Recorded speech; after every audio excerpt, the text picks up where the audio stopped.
Folks, Black Star Network is here. Hold no punches! I'm real revolutionary right now. Black power. Support this man, Black Media. He makes sure that our stories are told. I Thank you for being the voice of Black America, Roland. Stay black. I love y'all. All momentum we have now, we have to keep this going. The video looks phenomenal. See, this difference between Black Star Network and Black-owned media and something like CNN. You can't be Black-owned media and be scared. It's time to be smart. Bring your eyeballs home. You dig?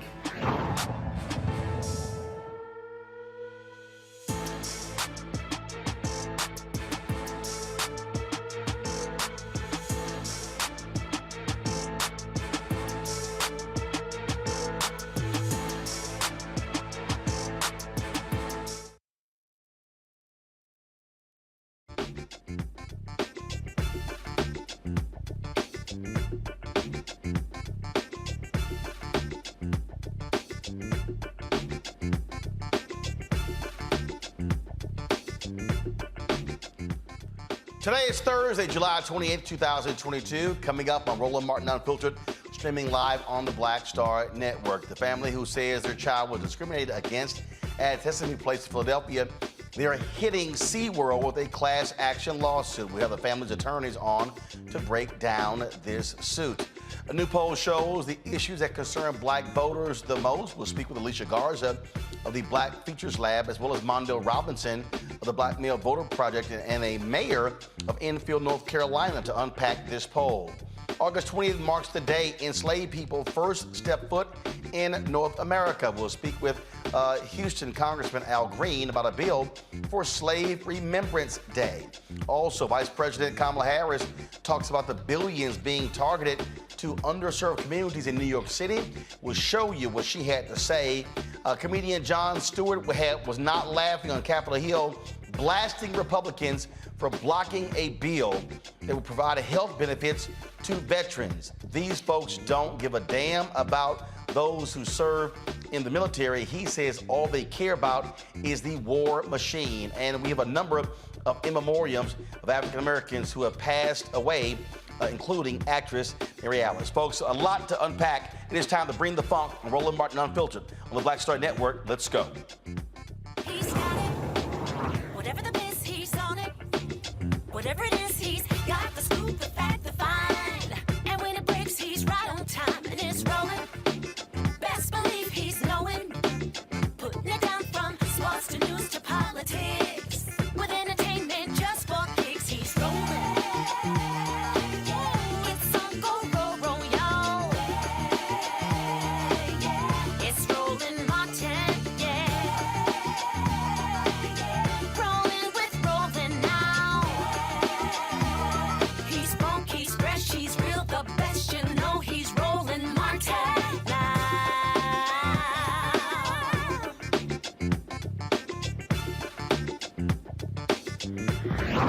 Martin.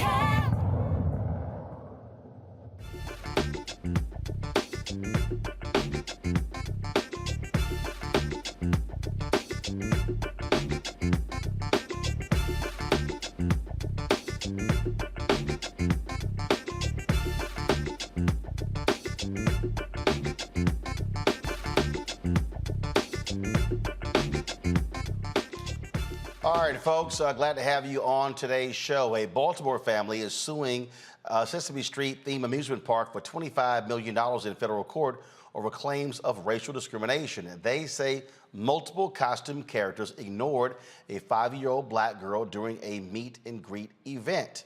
The lawsuit comes after this viral video showing 2 other Black girls apparently being snubbed by a costume employee during a parade at the park. Now, Sesame Place apologized in a statement and promised more training for its employees after the video went viral earlier this month. The family's attorney, William Billy Murphy Jr. and Malcolm P. Ruff, join us to discuss this lawsuit. Glad to have both of you on Roland Martin Unfiltered. William and Malcolm, as I said, we covered the news conference that took place on Saturday in New York, where Ben Crump is representing, Ben Crump and other attorneys are representing the two families of the 2 young girls who were there that actually sparked this. You're representing other family members, correct? Yes, several other families and the numbers getting bigger every day because we've been inundated by news about the park, about other incidents that have happened, about discrimination at the park. It's been an incredible response to our lawsuit. I think people wanted to see something concrete happen other than just talk of an apology. The initial family, like I said, we were there. They are going to be pursuing a lawsuit as well. They're working with Until Freedom, and there are a number of things that they want to also see done. And so, in your lawsuit, what are you laying out? What are you laying out, and how broad is this? And by placing it as a class action suit, are you hopeful that others will come along and join the suit? Class action suits cover everybody who is similarly been harmed. And so right now we represent everybody who has ever been the victim of this kind of discrimination at the park. And that's why we did it, because I think there are people who are afraid to come forward for various reasons, who may not be comfortable with dealing with the legal system because they've been disappointed with the results in the past, because that's a frequent component in the Black community of whether people seek legal assistance. They may have thought that they needed money to join the class act or to be represented. They don't. We pay all the expenses up front of everything, and if we don't get a result, you don't have to pay us one dime. So it's been one of those kinds of days. And here's what we want out of it. And first, let me explain the theory of the case. There's a statute that is rarely used. It's the Civil Rights Act of 1866. There are very few lawyers who've ever used it to get relief, but it's absolutely appropriate here. And there are many advantages for using it rather than going the typical route. The Civil Rights Act of 1866 says, among other things, that Blacks have the same right as whites to enter into contracts and to have them enforced. And that was a necessary step because back then, this was a year after the end of the Civil War, after the North won the Civil War, and all kinds of legislation to make sure that slaves would become full-fledged representatives, full-fledged citizens of the United States. All that legislation was being passed. And up until that time, Blacks had no rights that a white man was bound to respect. And so this statute is kind of laid dormant. But because we do this stuff so much, we immediately thought about it, and it fits like a glove. Here's what it says. If your contract causes you to be treated unfairly because of race, if you have a contract where you want the same thing that white people are getting, like the same access to this amusement park, the same level of service that everybody else gets, if you don't get that, that full measure of service that everybody else is getting, you can sue if it's because of your race. And this is a very powerful statute. And there are some people out there who think that, lawsuits are only about money. Let me tell you what lawsuits really do. Right now, this industry, this entire amusement industry is shaking in their boots. And if you don't think that they're telling all of their top officials, make sure this doesn't happen to us, then guess again. Lawsuits are that powerful. And so just the filing of this suit has caused everyone in corporate America to hit the pause button who deals with the public at large and say, whoa, do we want to be accused of this same kind of conduct? So you better make sure everything is cool down there in terms of your interactions with Black people. You better make sure that you don't do anything resembling anything like this ever again, because we will also be sued. So lawsuits are a very powerful instrument of social change. And so knowing that, we were happy to represent yet another family who had this same problem, and we knew what to do immediately to get the legal ball rolling. So, Malcolm, explain to folks, how does this work? You have these other attorneys out of Philadelphia, along with Ben Crump. Then you have your lawsuit. How does it work if you have multiple lawsuits from different attorneys representing different families? Well, thank you, Roland. It's good to see you again. I would say that we were hopeful that anybody who is an attorney that's working on these cases and may have a client prior to our filing of the class action lawsuit yesterday would cooperate with us and work with us to achieve all of the relief that we're seeking in the lawsuit, including the injunctive relief that we're looking for, the declaratory relief that we're looking for. Again, this is not just about money. This is about changing practices and changing our culture, right? 1866 was way too long ago for us to be continuing to fight for the fundamental rights of Black people.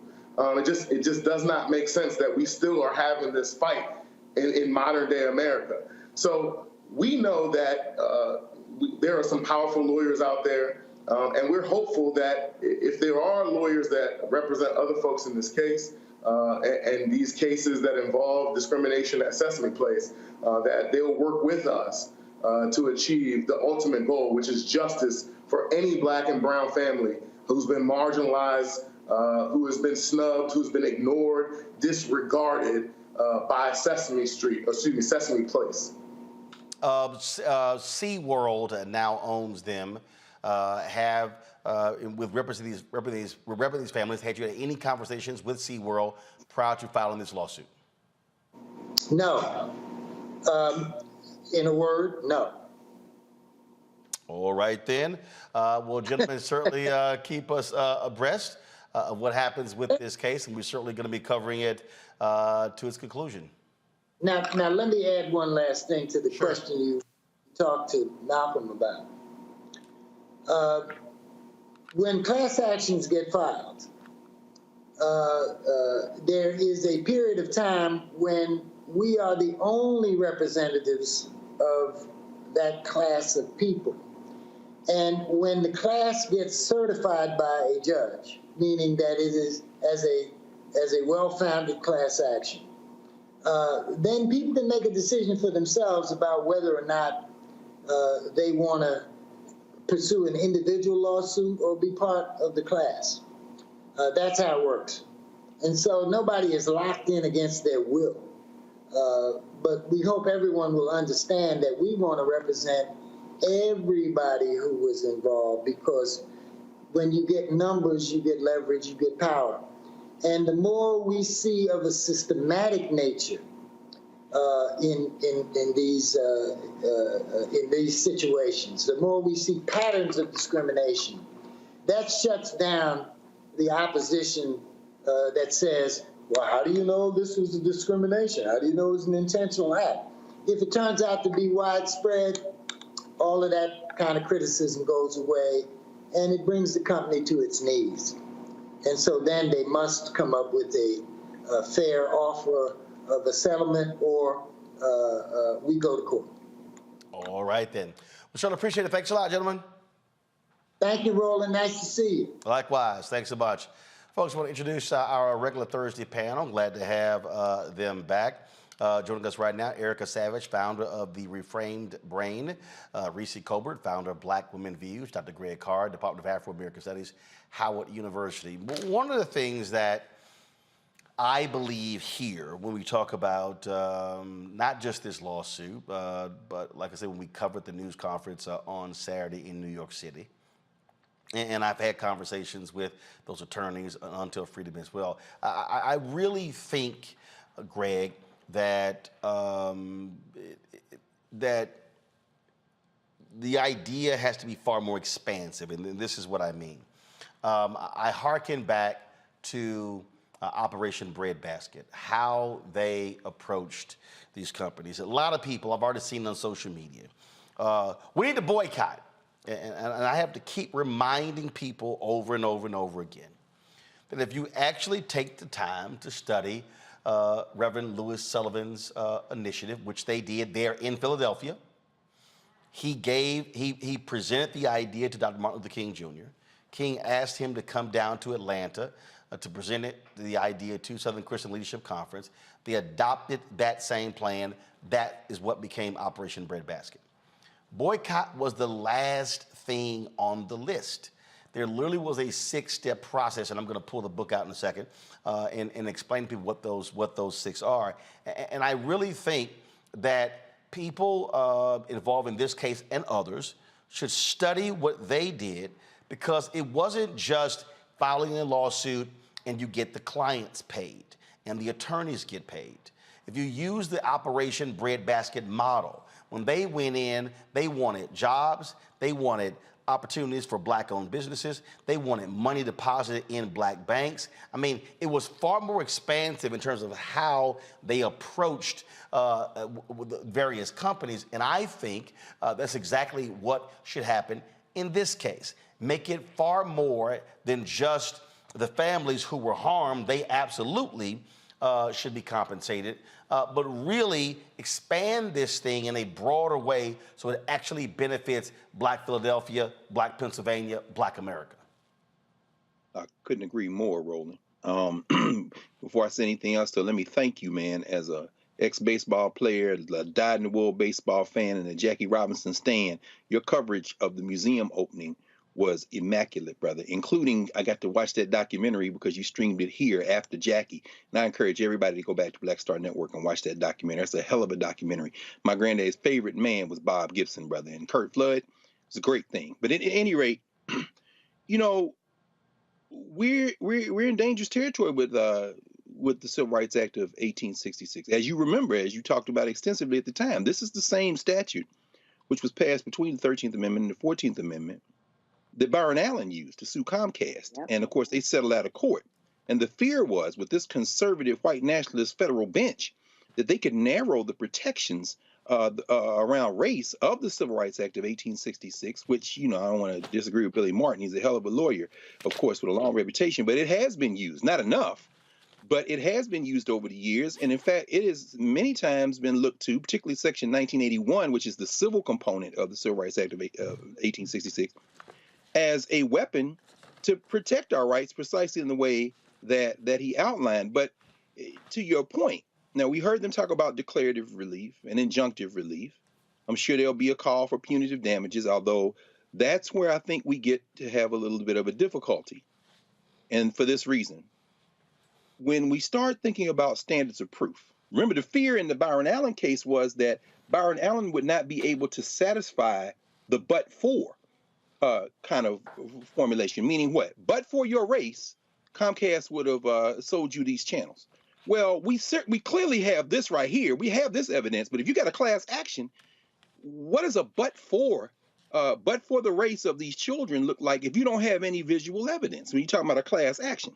Now, that's the legal side. On the public opinion side, of course, I think that's really what they're talking about. You're talking about shaking in their boots. I don't even know that a boycott would necessarily need to be organized at this moment if the court of public opinion turns on just the visual evidence we have, particularly as COVID, at least COVID tolerance begins to continue to grow, and people want to go to amusement parks.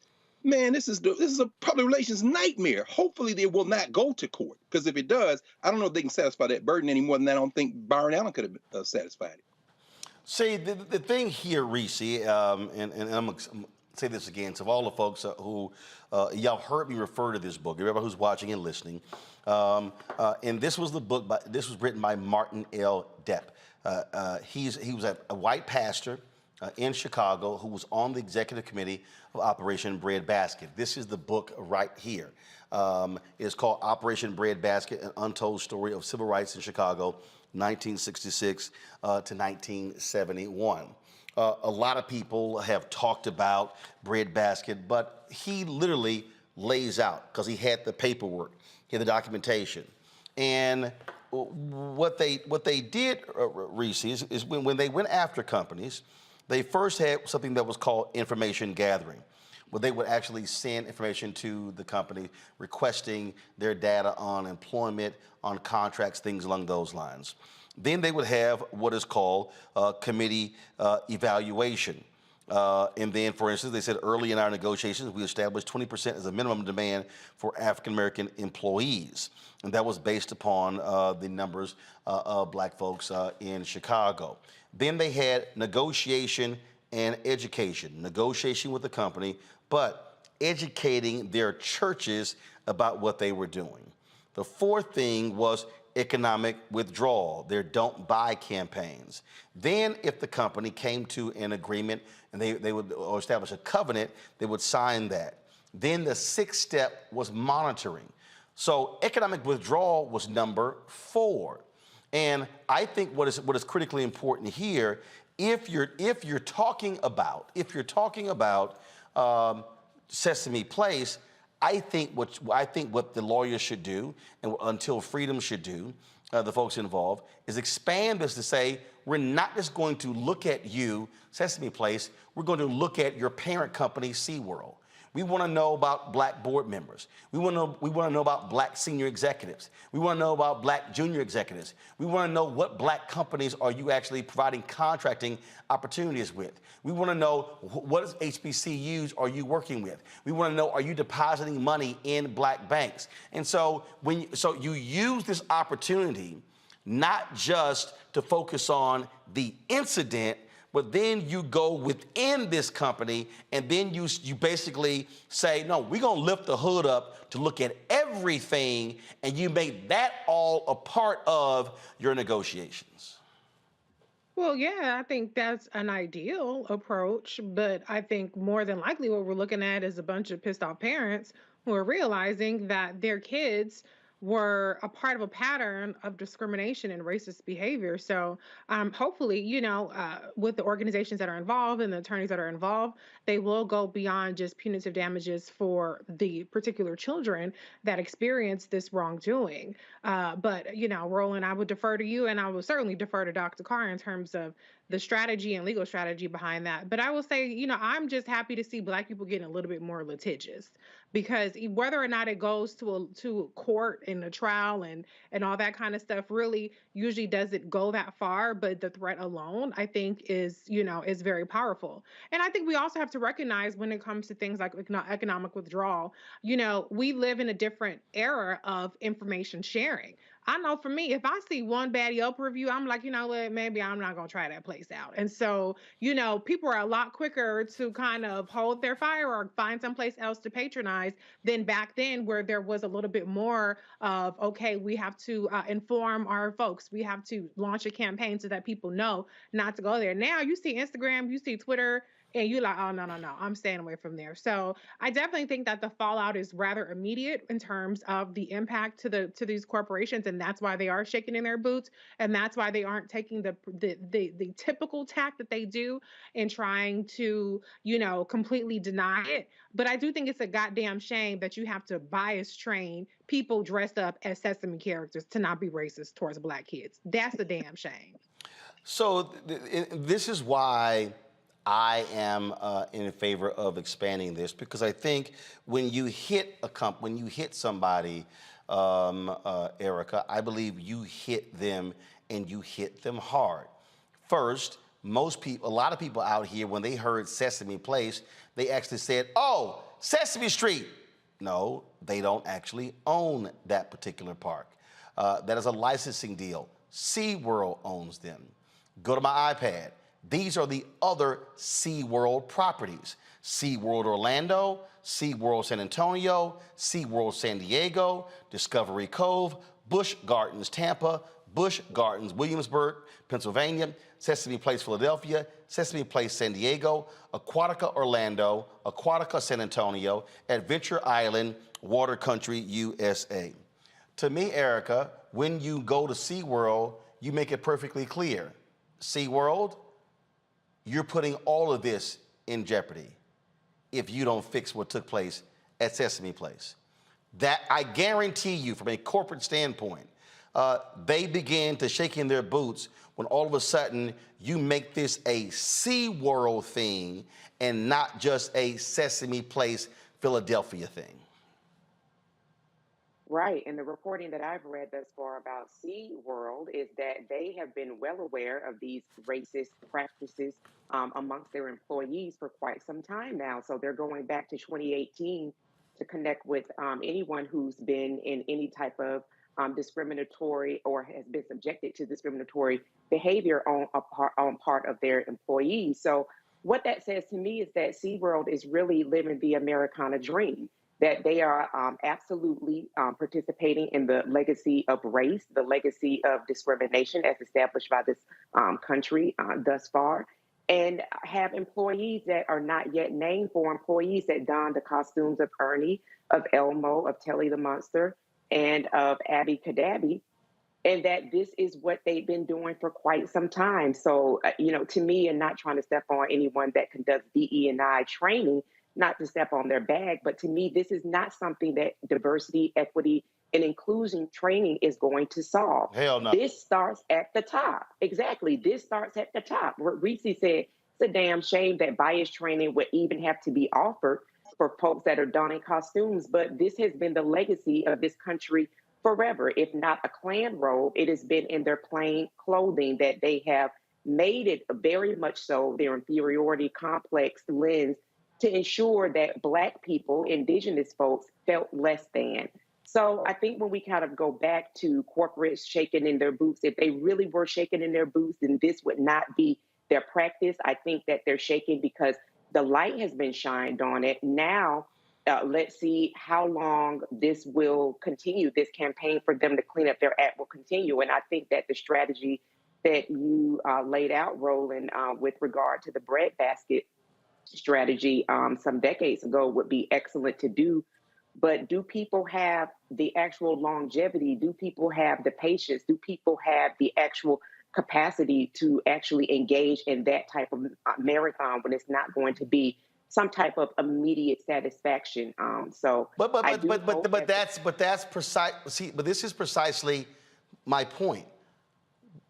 Because here's the deal: we have seen stories like this for quite some time, and what happens is folks like, man, don't go there. We need to boycott.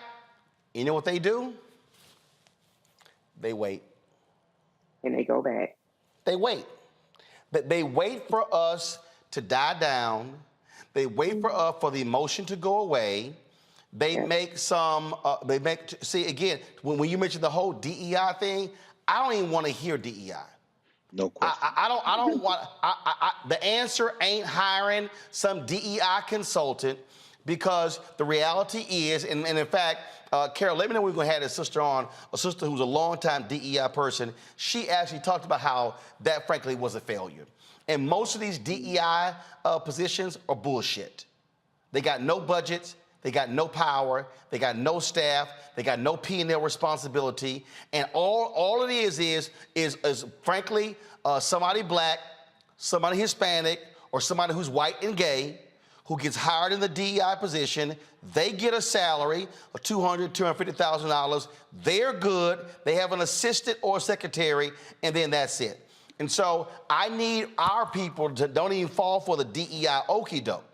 What I'm talking about here is this is one of those opportunities where I want us, and this is where Black media, also Black-owned media, comes in, where we have to, again, expand folks' thinking. Go to my iPad, please. Folks, SeaWorld is a publicly traded company. It is a publicly traded company. Now, I don't want to, I'm not even going to use, y'all know how I got a flat out opposition to anything Kardashian on this show. So I'm not going to use them, I'm not going to use what they recently did with Instagram as the example. But when Rihanna spoke out against changes Snapchat made to their app, this is probably a couple of years ago, they lost $3 billion in value. You know what they did? They changed that shit because they saw what was coming. And so What I am saying, and this is why I'm looking at the breadbasket model. Yes, the lawyers are doing what they're doing and they should be doing. Yes, they're representing the families. But as we covered in that news conference on Saturday, numerous families have come forward with their own videos. This is now becoming a systemic thing. This is the opportunity to now say to SeaWorld, play games with us, we're gonna tank your stock. Go to my iPad, you see it right here. SeaWorld stock closed at $40.82 today. Listen to me, folks. You organize this thing properly and you knock SeaWorld stock from $45.82 to $40, and you knock it down to $35, and you keep this thing in the headlines, guess what? You're not gonna have to worry about, to Greg's point, going to court and the court's ruling. They're gonna say, shut this thing down, resolve this issue, get it out of the headlines. And so what I am saying to all involved, use this opportunity in a much bigger and broader way. So when we've been talking about Black economic social justice and where's our money, this is a way to say, use the moment to fix a larger issue and a broader issue. And I just hope the folks involved actually do that. But can I also say that can we at least be united on at least recognizing the harm that was done to these children? Because I saw a lot of comments in the wake of the first video that people were saying, well, they can't say hi to every kid ain't gonna get a hug, and but them kids was over the line, and find ways to minimize it. And it wasn't until 4 or 5 other videos came out that some people started to back off of that. It shouldn't take dozens or several videos for us to believe Black people the first time they say that something is racist and that there is mistreatment. And to Erica's point about the stamina and the attention span, I think so often we don't even back each other up, even in the short term. And then as soon as somebody sees somebody's getting some money, then the people really start to hate. So I just hope that at a minimum, people can remain united around these families, and to your point, Roland, expand the scope of what they're looking for. But Alicia, here's the deal. I think the reason what you just described has happened is because when people engage in these efforts, they didn't do the homework. Again, if you only go for the quick hit, it's the equivalent of people only holding the news conference but having no plan of action on Monday, and then Tuesday, and then Wednesday. And so what I'm laying out here are likely details most folks don't even know. It's like, wait a minute, hold up. Sesame Place? That's Philadelphia? Not Sesame Street? Wait, SeaWorld owns them? What else? Oh, wait a minute. SeaWorld publicly traded? I mean, we can go on and on and on. And Greg, I've spent so much time over the last 20 and 30 years really covering these type of things. And I've seen the pattern repeat itself. And I've seen this thing peter out because those who were engaged did not construct a strong plan at the outset. When I did that interview with Fred Gray, what was so amazing about that, they thought through what they wanted to achieve against the Montgomery Bus Company. It wasn't that they said, okay, hold up. We got this, okay, we got the cabs, we got this, we got the transportation, we got the big, they went through all the pieces. What I am suggesting is that what we do is go back to what we did before and be far more sophisticated in how we begin to achieve change, because it's easy. And let me be clear, I want these families and those babies taken care of. But the problem has been when we accept the check just for them and you don't use the opportunity to actually put a dent in the whole system. I'm trying to go way bigger here, Greg. Absolutely. Absolutely you are, Roland. And I'm glad you mentioned Brother Gray, because, obviously 2022 isn't 1955 and 56. And as you have borne witness to and covered for decades now, society has changed so much. The atomization of Black identity, So some of the things that Reese is speaking to, there was a time when it would have been far less acceptable to say, well, they can't talk to everybody or they can't. No, one thing about apartheid, one thing about Jim Crow, it held us together. And particularly when you introduce social media and the changes in technology that have occurred, we are now in a moment when in some ways it will be easier to organize people, at least in terms of sensibility, but in other ways it is much, much, much, much, much more difficult. Fred Gray, Fred Gray coming out of law school, his earliest cases ending up before the Supreme Court, he got into the practice of law to defend the race. And at that time, defending the race was seen as a badge of honor. And as you have walked us through many times, whether it be the Chicago Defender, the Pittsburgh Courier, the Amsterdam News, or the Norfolk Journal Guide, or wherever, the black press, the black media also had that objective. But we are living now in a moment when celebrity, entertainment, representation in terms of movie role, everything from movie roles to getting pieces on TV, these things have so shattered a sense of collective black identity connected to political action that it makes it difficult. Now, the last thing I'll say is, and I'm glad you used the example of Rihanna, your frustration, your palpable frustration, I think comes from not only a grounding in these prior eras of being able to weaponize ourselves and move as a collective, that momentum then in a moment saying, well, this sense of indignity, and I agree with you, Reese, I know you got a baby girl, looking at that little boy, I'm thinking, you can't even put a price tag on the look of that little boy's face when he was like, it wasn't confusion as much as it was, in terms of a punitive damage, I don't even know what kind of counselor you would get for these black children to even come up with a number. And by the way, as I said, they may lose in court. But Roland, that palpable frustration, if Billy Martin and them had called a press conference and said what you just said, Sesame Place, I know you had no, SeaWorld, in fact, all entertainment complex. We have a message for you. SeaWorld, you now represent because Busch Gardens, black folks saying, look, go to Busch Gardens. I'm saying, so you say, we coming for all of y'all. And then lay out that breadbasket steps. Man, you got to seize the time. Yes.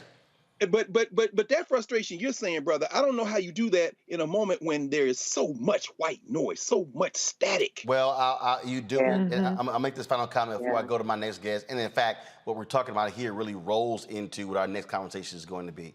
You do that when you, first of all, are intentional on the front end. Yes. Second of all, you also operate from a collective mindset. That this thing is bigger and broader. When we began to go after this advertising piece with the Black Collective, there are some people right now who are benefiting who were like, no, I didn't want to sign on, but they're sitting here now grabbing checks. We know who they are. There are others who want to make it all about them as opposed to the collective. And so when that happens is what you can't do is get, oh, you know what, I'm just going to check out. So it actually continues. Although we are seeing small gains, we're actually seeing gains because of what we launched 2 years ago. I fundamentally believe that in the next 5 years, we're going to see even larger gains, but one has to stay with it. And I go back to number 6 in the plan here, and it was called monitoring. DEP says the greatest failure that they had with Breadbasket is they negotiated covenants and MOUs, but they did not have the infrastructure to come back and follow up. So that's why you've got companies pledging anywhere from $20 to $50 billion in the wake of the death of George Floyd, but you don't have an institution or a group who say, we're going to come back and count what are y'all doing? Give us the checklist. And so that's what has to happen. And so all I'm saying here to the folks who are watching and listening is you cannot break down systems thinking you're going to take the system down all by itself with one chunk. No, that's not how it happens. And so today it's SeaWorld. Tomorrow it's another company and another company. And you gain momentum from the positive move forward, the positive movement from taking one down. Then the folks like, oh, damn, they took them down. Because then you say, who's next? And so that's where we are. So when we go after one company, we say, oh no, we got 30 others lined up. We coming for y'all too. When we go after one agency, we coming for y'all too. And so we've served notice. There were a couple of black folks who I called out publicly by name, and I understand that they're really upset with me because I called them out by name. Well, your ass should have done right by us. Right. So had you done right by us, I would have praised you. That's right. But your ass didn't do right by us, so I called you out. This real simple. I can praise you, I can call you out. My motto ain't changed. If you do good, I'll talk about you. If you do bad, I'll talk about you. At the end of the day, I'm gonna talk about you. And so that has to be the standard, and we have to ensure that we are thinking much bigger and broader. And so we're gonna continue talking to Billy and those set of attorneys, Ben Crump and the others, and Until Freedom, because trust me, this goes way beyond just those two little girls and those families and Sesame Place. This is this entire system and how they treat black people. When we come back, we're gonna talk about what do black people want? What are the issues they care about? You keep hearing folks say reparations is number one, people say education is number one. Well, our next guest, they literally did the work to survey thousands of black people, and this wasn't no small sample. We'll break it down for you right here on Roland Martin Unfiltered on the Black Star Network. Don't forget to support us in what we do. If you're on Facebook and YouTube, hit that damn like button. I shouldn't have to ask again. We should easily be at 1,000 likes. Hit the like button, share it, pass it on. Also, download our Black Star Network app. Why we want you to do that? Because we want to beat to the day where we don't have to be on YouTube and Facebook and LinkedIn and Twitch and Instagram. We can drive our people to a black-owned OTT network. Apple phone, Android phone, Apple TV, Android TV, Roku, Amazon Fire TV, Xbox One, Samsung Smart TV, and of course, join our Bring the Funk fan club. Of course, every dollar you give goes to support this show. This allows us to be able to travel this country to cover the news that matters. Checks and money orders to P.O. Box 57196, Washington, D.C. 20037-0196. Cash App, $RM Unfiltered. PayPal is R Martin Unfiltered. Venmo is RM Unfiltered. Zelle, Roland at RolandSMartin.com. I'll be right back.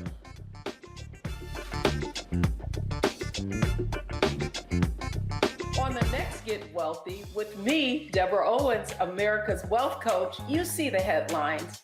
All frightening, right? Interest rates are going up. The recession is on the way. The stock market is up and down. But you know what they say, scared money don't make money. That's why I'm excited on our next Get Wealthy to have a conversation with someone who has written a new book, Fearless Finances, and she's going to share exactly what you need to do to secure your bag regardless of the ups and downs of the economy or the stock market. Oftentimes you can start with as little as $5. That's right here, only on Get Wealthy on Black Star Network. Pull up a chair, take your seat. The Black Tape with me, Dr. Greg Carr, here on the Black Star Network. Every week, we'll take a deeper dive into the world we're living in. Join the conversation only on the Black Star Network.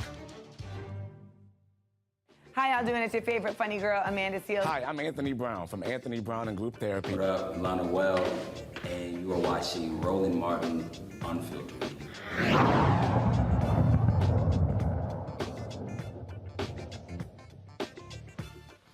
All right, a few months ago, Alicia Garza was on our show talking about the Black to the Future Action Fund and their survey of African Americans. So if y'all sitting here saying, I see some of y'all in our YouTube chat, I didn't get the survey because your ass wasn't paying attention. We told you. All right, now they're releasing their findings from a year-long temperature check on Black Americans. Joining us right now is Alicia Garza, the principal of the Black Futures Lab and the Black to the Future Action Fund. Also joining us is Mondale Robinson, the principal of the Black Male Voters Project, also the mayor of Enfield, North Carolina, recently elected to that particular position. Glad to have both of you here. All right, Alicia, what is the top concern of Black people? Well, Roland, it's great to be with you here today, as always. Thank you for having us on the show today. You know, we did. We conducted the largest recurring poll of Black people in America. And the number one and number two priority for Black folks consistently was relief and recovery from COVID-19, especially $2,000 a month stimulus checks to help relieve the pressure from the economic fallouts of the global pandemic. The second one, of course, was increasing the minimum wage to $15 an hour. And then, of course, this was followed by needing to have more accountability and bold action around white nationalist violence and racial terror. And when you bring all these things together, Roland, what you see is that Black folks in this country want to see bold, progressive policies that are dealing with the economy and our day-to-day. We want to make sure that we can keep a roof over our head. We want to make sure that we can send our kids to college. But more than that, we want to make sure we can keep food in our refrigerators. And what we're seeing in terms of satisfaction amongst Black folks with how the Biden administration is doing around improving our economic conditions and protecting us from racial terror and racial violence is that Black folks are deeply dissatisfied. Why did we do this poll? Well, because in just about 100 days, the midterm elections are coming. And we know that Democrats need to hold on to seats in the House and increase seats in the Senate in order for us to keep passing the types of policies that will address the challenges in Black communities. And yet what we're seeing is that with this deep level of dissatisfaction, that it's quite possible that Black voters, who are the core of the Democratic Party, will not show up to participate because people don't feel like their issues are being addressed. It's important for people to understand this is not a done deal and it doesn't have to be this way, but we do need to course correct immediately if we are to reach the goal of expanding Democratic majorities in Congress so that we can get things done for Black families, which ultimately means that we're getting things done for America. I want to go back to the first two. Folks, pull it up, please. The first two, folks. Come on. The first two. Today, thank you. 56% are dissatisfied with the state of the economy. 46% report their personal financial situation as bad or very bad. When you look at the issues out there, you have obviously Democratic candidates talking about the issue of abortion.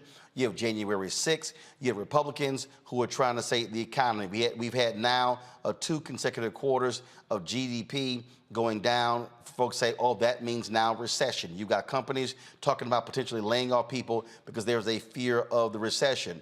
Mondale, you just got elected. So the question is, with all of that, with that being the feeling, well, what does that then say? How are people going to turn out? We already know on Republicans, there's huge enthusiasm. They want to see these MAGA people in office. You've got folks who are Black, who are progressives, who don't feel the same way. They're not as excited about President Biden, Vice President Kamala Harris. Pull the numbers up. This is what the survey shows in terms of the approval ratings.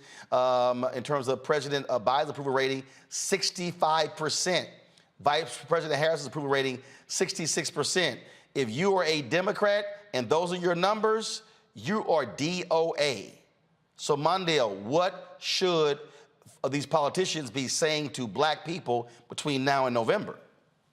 Well, I think, first of all, I think polling whether people, Black people specifically, are excited or motivated about candidates or a particular party is probably not a good way to measure, Roland, what's going to happen. I think what Alicia just laid out was Black people are more concerned with the issues that's plaguing them, things that are keeping them from being able to pay their usual bills like utilities and also provide groceries to their families. I think these issues, and until Democrats get a plan to address these issues, they're always going to be DOA, not just because Biden and the other Democrats have low approval ratings. It's about the fact that they told us, they swear on their name that they were going to make Black people and our issues important, a priority in this administration.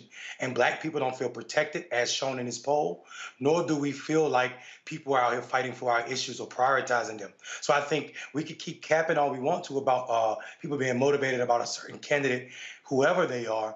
until you are laying out a platform and also showing people that you're not showing up transactional, Black people are not going to be excited about any damn thing related to elections. When we look at these issues here, first of all, Alicia, again, how many people participated in this survey? Over 6,000 people participated in this survey over the course of a year. And Mondale is right. It's really important for us to understand that, when it comes to candidates, right, what people are looking for is how you've performed on the issues that we care about. And right now, amongst Black communities, folks are not feeling like our priorities are the priorities of the Biden-Harris administration. That's not to knock them. It's to say that if you need to keep your numbers in the House and you need to expand your numbers in the Senate, and people are looking at you saying, you don't have my priorities in mind and you haven't done the things that I voted for you to do, then there's less of a likelihood that people are going to show up. As I said before, this isn't a done deal. They can actually shift and change this. We talk every election cycle, Roland, about the need for year-round investment and engagement by Democrats of Black people and Black communities around the issues we care about. Not symbolic engagement, but substantive engagement. We talk a lot, Roland, each time I'm on, about the ways in which the primary strategy of the party has been to chase white suburban voters and actually move towards the issues that they care about. Of course, there was a big frenzy this week about President Biden's budget proposal, which was released, of course, earlier this year, but he just actually started to shop it around the country, the Safer Communities Act, which is essentially quite reflective of what we saw in 1994 with the crime bill. These are the types of things that make Black voters feel, right, as if we're not being protected, as if our concerns are not being prioritized. And when we start to chase the issues of communities who are, quite frankly, fickle friends to Democrats, as opposed to putting at the center the needs and the priorities of the strongest base of the party, you can understand why there would be a concern about whether or not your strongest base is actually going to turn out for you. So if that's your goal, you need to shift strategy. And that is why we did this poll. So today, the House passed a CHIPS bill that deals with manufacturing semiconductors, a $280 billion bill. The thing that immediately jumps out to me, Mondale, is like, okay, those are, quote, subsidies. If this was another conversation, we'd be calling that welfare. Welfare. So the first thing that jumps out at me is, okay, who benefits from this? Who's the money going to? What major companies? Do those companies have HBCU initiatives? How is that money getting to Black folks as well? $280 billion. Again, to me, if you're the White House, you might want to be explaining that. How's it going to impact communities or small towns like yours in North Carolina? How's it going to impact African Americans? How's it going to impact inner cities? How will it impact HBCUs? Because you don't want it to simply, it seems as if, oh, it's going to benefit these major Silicon Valley companies and it's going to benefit the oracles of the world when you have Larry Ellison who believes in the big lie and is backing Donald Trump. Yeah, listen, I think Alicia was playing nice on your show with your listeners when she called them fickle friends. White suburbans are not Democrats' fickle friends. They are Republicans. And we just got to say that. It's not just rural people that are southern rural people that are conservative voters. The Democrats have not won the majority of white voters in this country since the 60s, and they're never gonna do it again as long as they're playing politics about progressive issues, even if they're doing it in a light manner. What I will say, though, is just like this chip bill, there's no checks on where that money is going to go and who's going to get it. Most likely, none of it or very little of it will end up in Black communities or benefiting Black people. And the reason the Biden administration isn't or can't talk about it is because they didn't think about it when they was writing that bill. Like you said, they weren't intentional about ensuring that Black people benefit from this $280 billion they're about to spend with some of the richest people in this country. Furthermore, we still got some checking to do and finding out where funds are spent from COVID relief.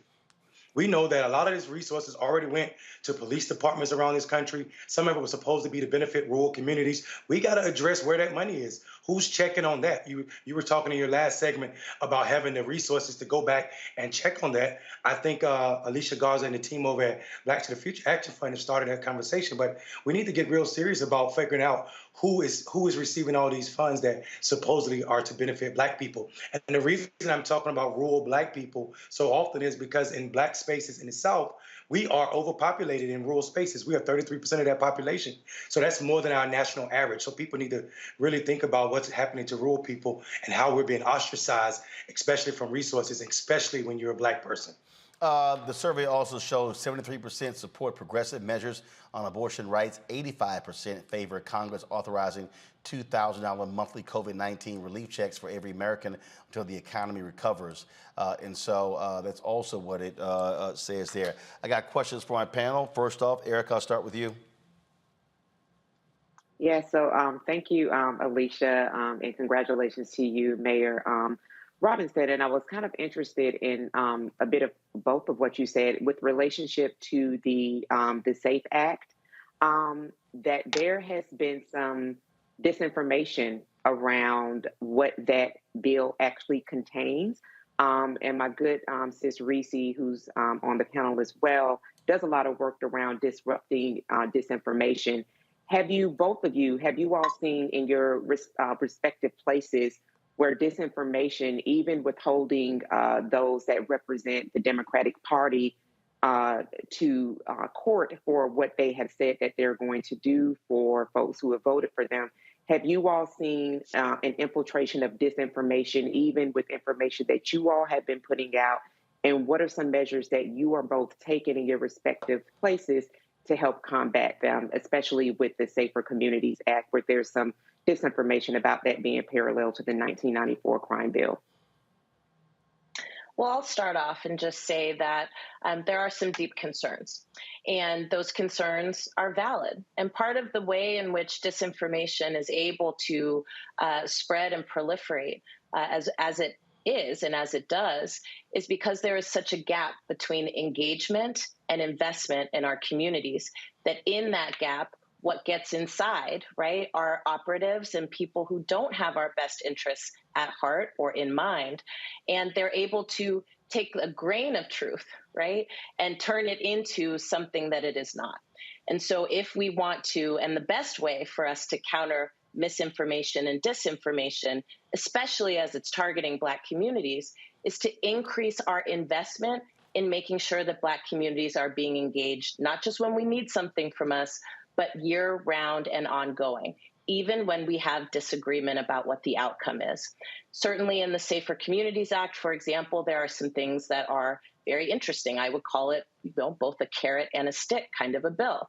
And yet there are some real deep concerns that Black communities do and should have about some of the punitive measures in this bill. Now, again, if Black communities are deeply engaged in the process of both crafting and putting forward their solutions around what it is that they want to see happen as it relates to addressing crime and violence in our communities, what it looks like to do violence prevention work in our communities, then we wouldn't have to do the work around disinformation and misinformation that we're doing now. With that being said, the Safer Communities Act is not the only place where we see misinformation and disinformation proliferate. We see it in governor's races here in my state in Georgia. We see it in every place where, in particular, it's possible to wield and expand Black political power. That is the point and the goal of misinformation and disinformation. We spent all of 2020 really trying to break down myths around voting, around access to voting, around whether or not people could vote. And we also spent the entire year breaking down myths and facts about people's records and what they're proposing. I think we've got to find a healthy tension, right, between what we think the appropriate measures are and can and should be around addressing some of the most prolific and ongoing challenges in our communities. And we have to make sure that we're closing the gap with engagement if we're really trying to take on this question of disinformation and misinformation. Reese. Thank you.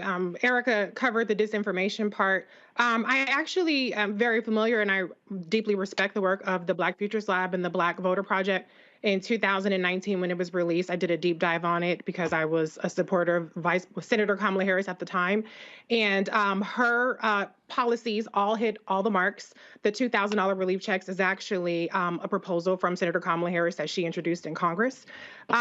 So, I think my concern is I think that the results are very illuminating, and I think that it's a great basis for formulating conversations as opposed to making assumptions about what Black voters want. But then it seems to me like it still goes back to kind of the regular broader talking points about what, is not being done in terms of messaging or what is not being done in terms of outreach. What's the next step in terms of actually marrying what Black voters want to what's actually being proposed? Because I do see a disconnect in the way that it's being talked about in terms of what is being done legislatively with the executive branch in comparison to what Black voters want. And I think it also only talks about Democrats as opposed to Republicans, who are completely on the opposite side of everything, lowering insulin, lowering the cost of insulin, expanding Medicare, a number of things. So is there any kind of plan to do like a congressional scorecard or a gubernatorial scorecard or anything like that? Because I feel like we keep having these conversations about perceptions as opposed to having real, I don't want to say we're not having fact-based conversations, but having something tangible that we could say, yes, this person is hitting the mark. No, that person is not hitting the mark. Mm-hmm. Well, I want to kick it to the mayor because I know the mayor's been doing work in 17 states across the country for years now, engaging Black male voters to try to close the gap, right, between the party engagement and what communities actually need. We are doing the same thing, both in partnership with the Black Male Voter Project, but also in partnership with Black organizations in more than 5 states across the country. We know that organizations like Black Voters Matter are giving the tools to Black communities that we need in order to make sure that we're not just paying attention to the problem, but that we're crafting the solution. I think the challenge here, Reese, and I appreciate your point so much, that we need to figure out how it is that we're moving forward. I mean, one of the things that we say all the time is that what we want the Democratic Party to do is engage our people the way we engage our people, because we know that that works. And what tends to happen in each election cycle is that the burden for doing that work lands on grassroots community-based organizations, and we need to be able to actually share some of this load. Mayor, what would you say in response to this? I mean, I don't think you're too far off the mark at all. I think the fact of the matter is the bulk of the resources around engaging people or turning people out to the poll goes to the Democratic Party and its auxiliaries. But a majority of that work is done by organizations like ours that work year-round with our community, highlighting and learning what issues are most important to us. And then we are told, supposedly by white consultants, that we just need to message better or react better based on an ad. I think the problem with saying that, the engagement isn't or there's a gap between engagement and then action is that I think that's a chicken or egg situation. Whereas if we are engaging people more, that also means we are educating people more about the issues, and that scorecard goes out the window. We don't need a scorecard when we're always talking to people about what issues are important to them and telling them who's already right on those issues. So through engagement, I think the scorecard is natural. When we engage Black men, the conversations are automatic. These brothers, we shouldn't assume that just because people don't play politics, they don't know what's going on and what's not going on around him. I think the best part about Black people and this disinformation, we can say what we want to about how much money Republicans spent on disinformation. It epically failed in 2020. And we saw that. We saw a record number of people coming out to vote. We saw Black men who were old enough to vote for Barack Obama but didn't come out and vote in primary election seasons and states, even when the Democratic nominee for president had already been named, which means these people were not motivated by statewide or federal candidates. They were motivated by local candidates, nonpartisan races, and also issues that were super important to them. And I think the Democratic Party continues to miss that part. It's not to say that the Republicans aren't your opponent. It is to say that I will stay at home if you continue to ignore me. And we saw that this election cycle in 2022 in Georgia's primary, where we lost 7% of the Black voters. Greg. Thank you, Roland. And Thank you, Sister Garza, and thank you, Brother Mayor Robinson. I really, listening to Reese and listening to Erica, don't know that I have anything other than to ask what we need, not just what you need at the Futures Lab, the Black Male Voter Project, but this is a Black-owned network. It's trying to punch through the noise.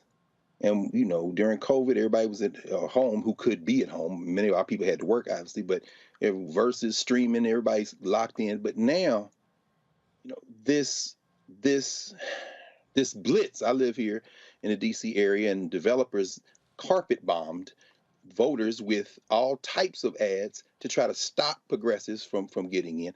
How do we, I guess it's kind of a two-sided of the same question.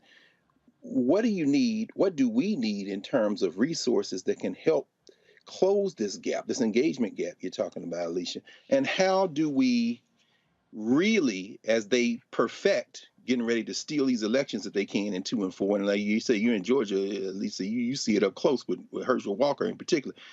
How do we answer those of our comrades, our colleagues, our brethren and sistren who are self-declared on the left and say there isn't enough of a difference between the Democrats and the Republicans for us to even get in this conversation?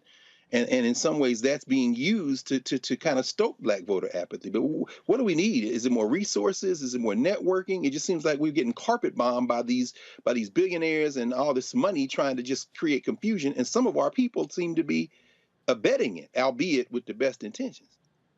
Mm-hmm. I'm really glad that you asked this question, and I think it is absolutely the $1 million question. There's a few things I would offer here. Number one, those of us who know better need to jump in our cars. We need to get next to an organization that is knocking on doors and trying to reach people that aren't being reached.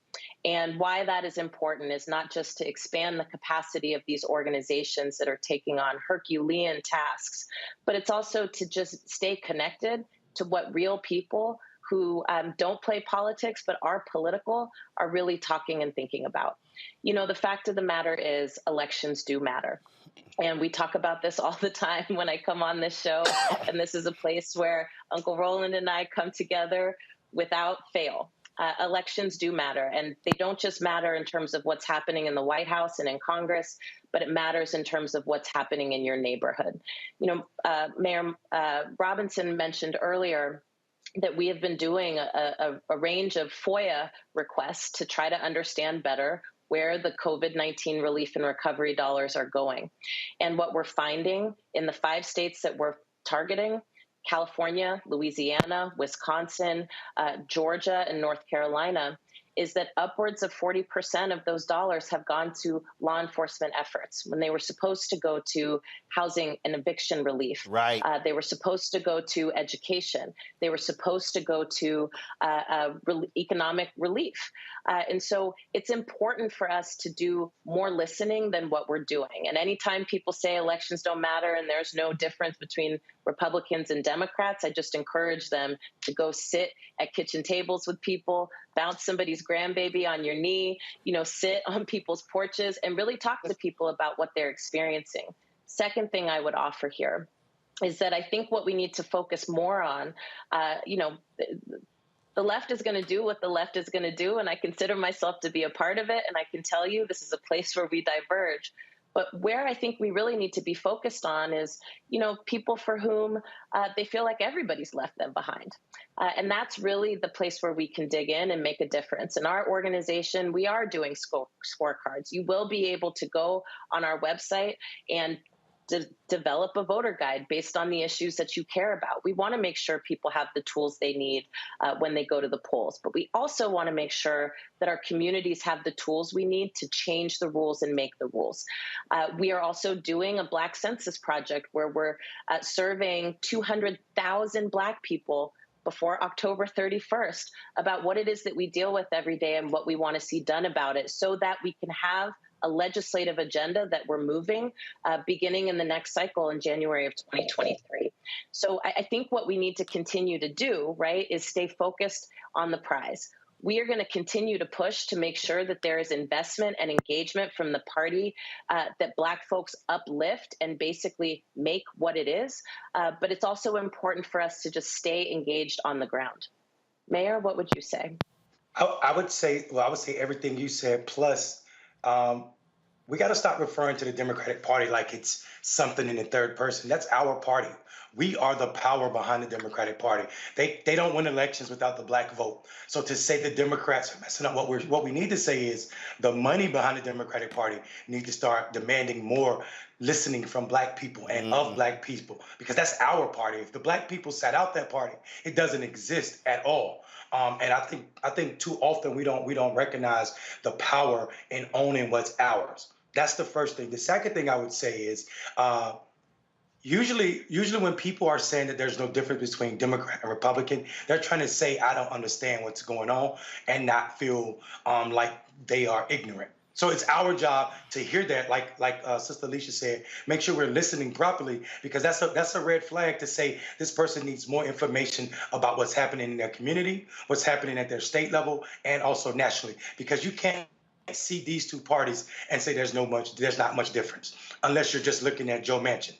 But what I would say that there's a ton of stuff that we can do on talking about Black people. There's Black resources in our community that's not being spent with Black organizations. We know some Black people have the ability to give, and they rather give to the party than give to our organizations. I think that is a worse of return on investment you can do. Giving your resources to the party is a bad idea. Those resources should be going to organizations that talk to Black people year round, that are trusted messengers, that understand what's important to our community, and have already figured out holistically what's necessary to move voters from the sideline to the poll.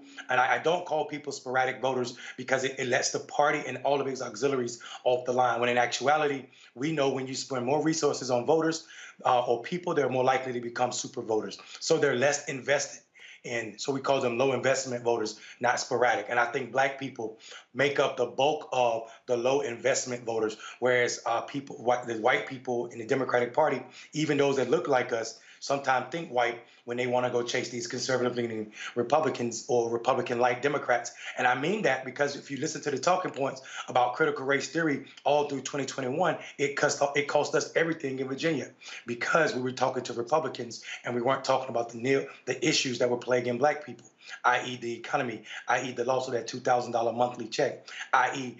Trying to understand how 1 in 5 of us had contracted COVID, and all 40-some% of us knowing people that had died from COVID. That's a massive loss, not just in resources, but in human life, that Democrats ain't say nothing about, but they damn well talked an entire election season about critical race theory as if any of them know what it is.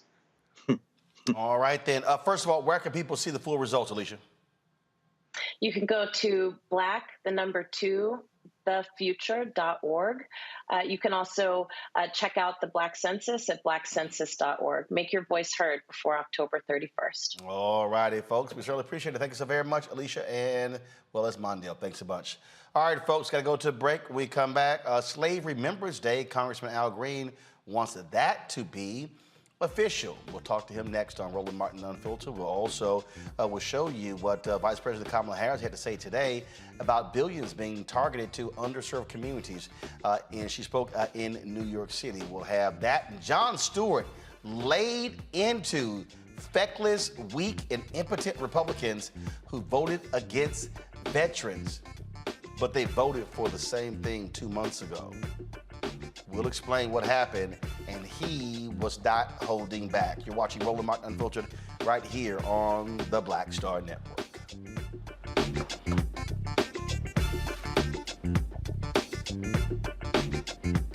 Hi, I'm Dr. Jackie Hood Martin, and I have a question for you. Ever feel as if your life is teetering and the weight and pressure of the world is consistently on your shoulders? Well, let me tell you, living a balanced life isn't easy. Join me each Tuesday on Black Star Network for A Balanced Life with Dr. Jackie.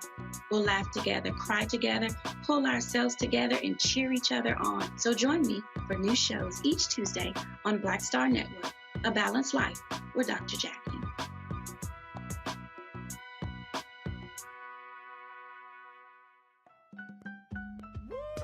We're all impacted by the culture, whether we know it or not. From politics to music and entertainment, it's a huge part of our lives, and we're going to talk about it every day right here on The Culture with me, Faraji Muhammad, only on the Black Star Network. Hey, I'm Cupid, the maker of the Cupid Shuffle and the Wham Dance. What's going on? This is Tobias Trevelyan. And if you're ready, you are listening to and you are watching Roland Martin Unfiltered.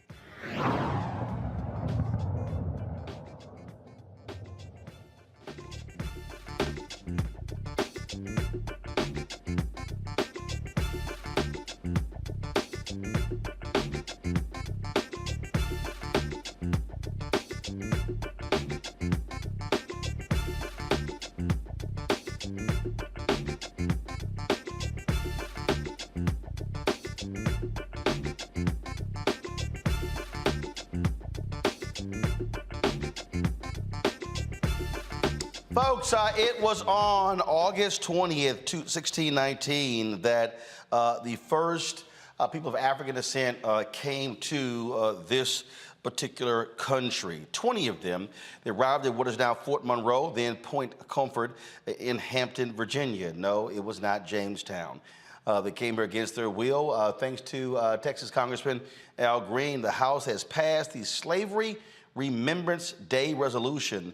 The final vote was 218 to 207, bringing the creation of the National Day of Remembrance for Slavery a step closer. He joins us right now. So, Congressman, obviously we have Juneteenth, but it's now a federal holiday. What exactly is this day? What is this? What's the official name of this day? And will it be on August 20th? And what do you hope to achieve with this? Well, thank you for having me. I greatly appreciate the opportunity to share information, and I would like to salute you for what you do to make sure that this information gets to the masses as well as others in the classes. This is not a paid holiday. It is not a substitute for any other day. As you know, we have Juneteenth, which is a celebratory event celebrating the freedom that persons who were in Texas, generally speaking, receive, but it has become national in scope. This day, Slavery Remembrance Day is the name of it, is something that will take place because we understand the necessity to understand our history and not allow it to be whitewashed or sanitized.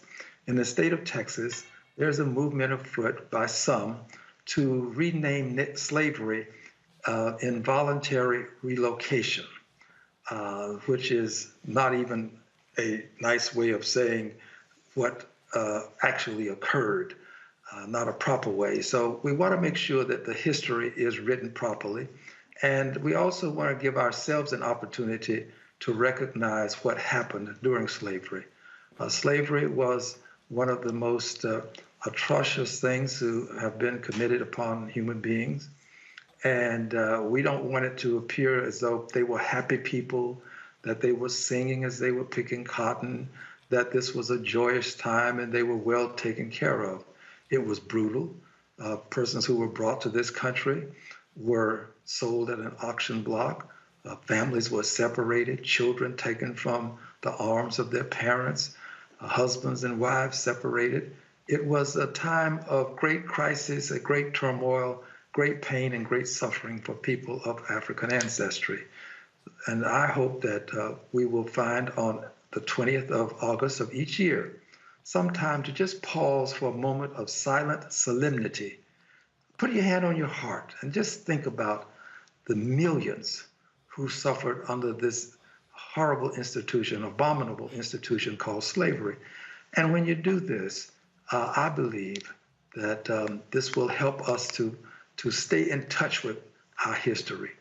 This is not all of it. This is the beginning. There is much more to be said and done. Clearly, you got no Republican support for this bill. So what are its chances in the United States Senate?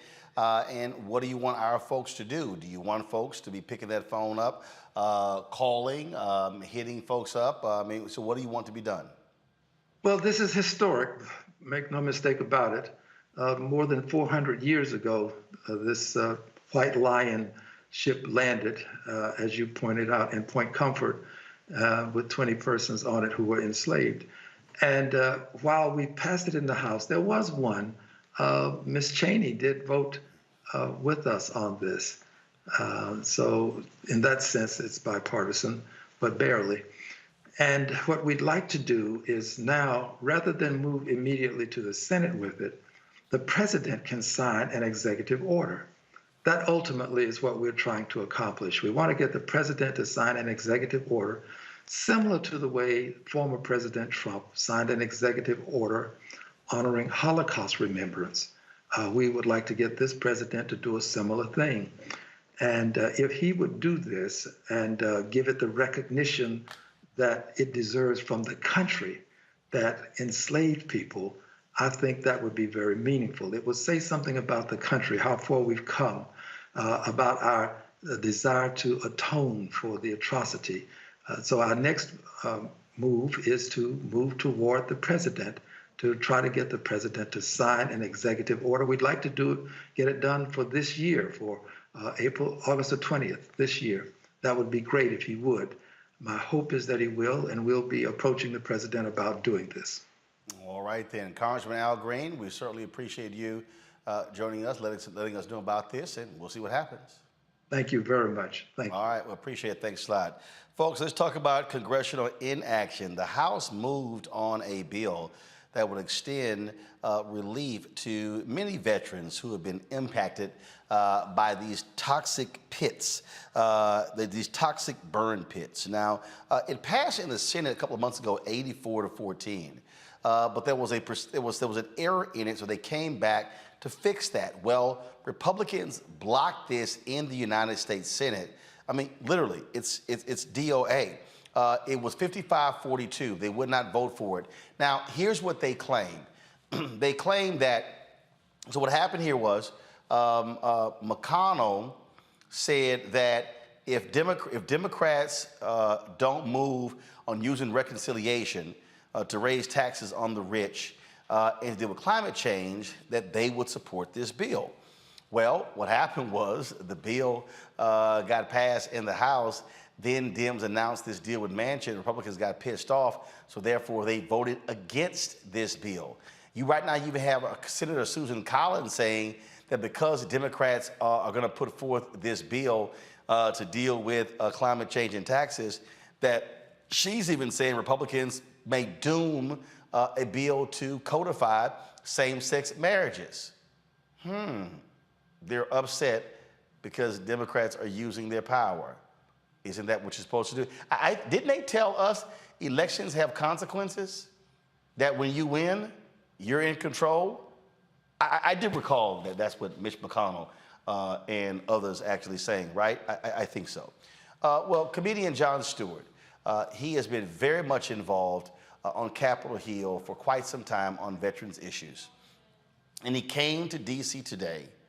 And when I say Jon Stewart went to the Reese Colbert School of Preparing for a News Conference, that's exactly what he did. Listen to this, and I'm going to play all of it. I sent John an email saying, John, I'm playing all of this. Folks, listen to this 9-minute and 38-second response, what Jon Stewart had to say to these shameful and despicable Republicans who sit in the United States Senate. So ain't this a bitch? Yeah. Ain't this a bitch? Yep. America's heroes who fought in our wars, outside sweating their asses off, with oxygen, battling all kinds of ailments, while these motherfuckers sit in the air conditioning, walled off from any of it. They don't have to hear it. They don't have to see it. They don't have to understand that these are human beings. Do you get it yet? Do we see that these aren't heroes? These are men and women, mothers and fathers, sisters and brothers that we just let stand outside in the heat when they can't breathe. I'm going to read you something. This is beautiful. I'm going to read you something beautiful. You know what? I said a curse word, and I'm sorry about that. That was my fault. Let me say something beautiful. This is a tweet from Senator Rick Scott of Florida from yesterday. It's beautiful. And I'm sorry about the cursing, and let me say something beautiful to make it up to you. I was honored to join the USO today and make care packages for our brave military members in gratitude of their sacrifice and service to our nation. And there's a beautiful picture. I wish you could see it. He's standing with a little package. Did you get the package? I think it has M&Ms in it and some cookies and some moist towelettes. I don't even know, honestly, I don't even know what to say. I've been coming down here 10, 15 years. I'm used to the hypocrisy.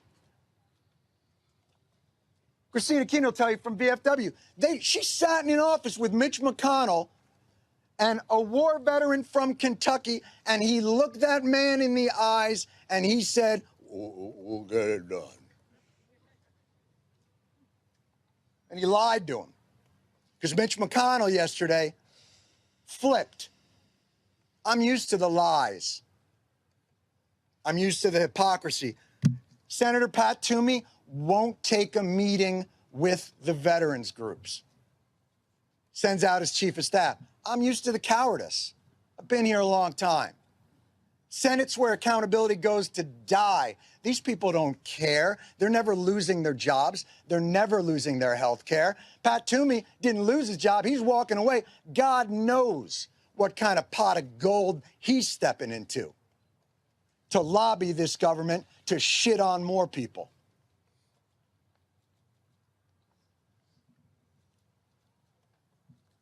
I'm used to all of it, but I am not used to the cruelty.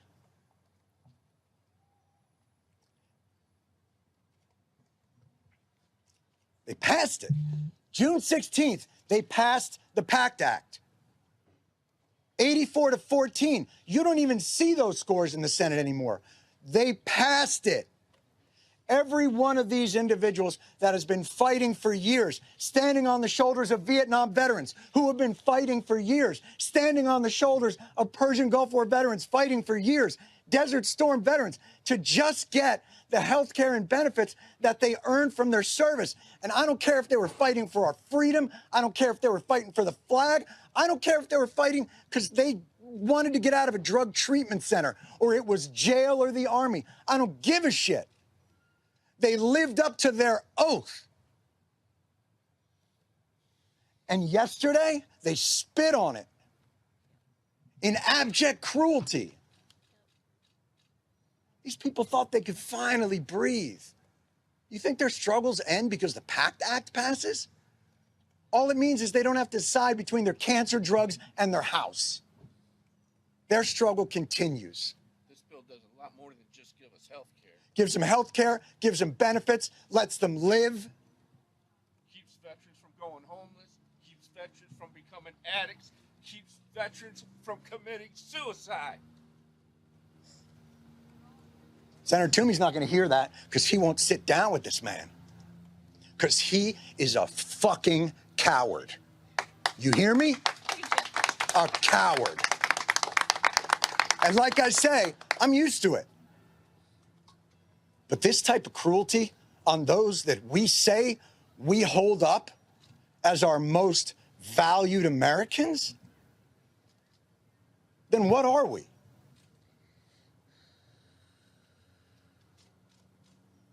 Pat Toomey stood up there, Patriot Pat Toomey, excuse me, I'm sorry. I want to give him his propers. I want to make sure that I give him his propers.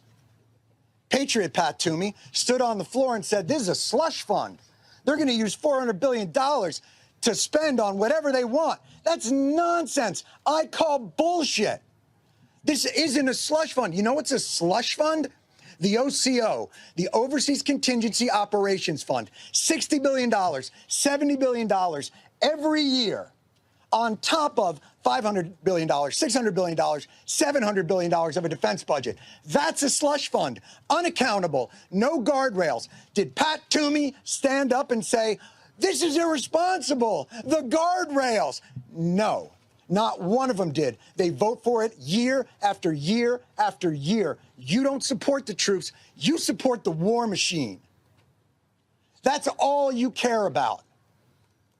He personally signed the proclamation to send me to war.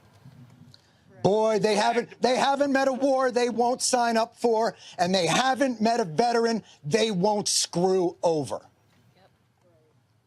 What the fuck are we? Barbaric. It's barbaric. And now they're going to go away.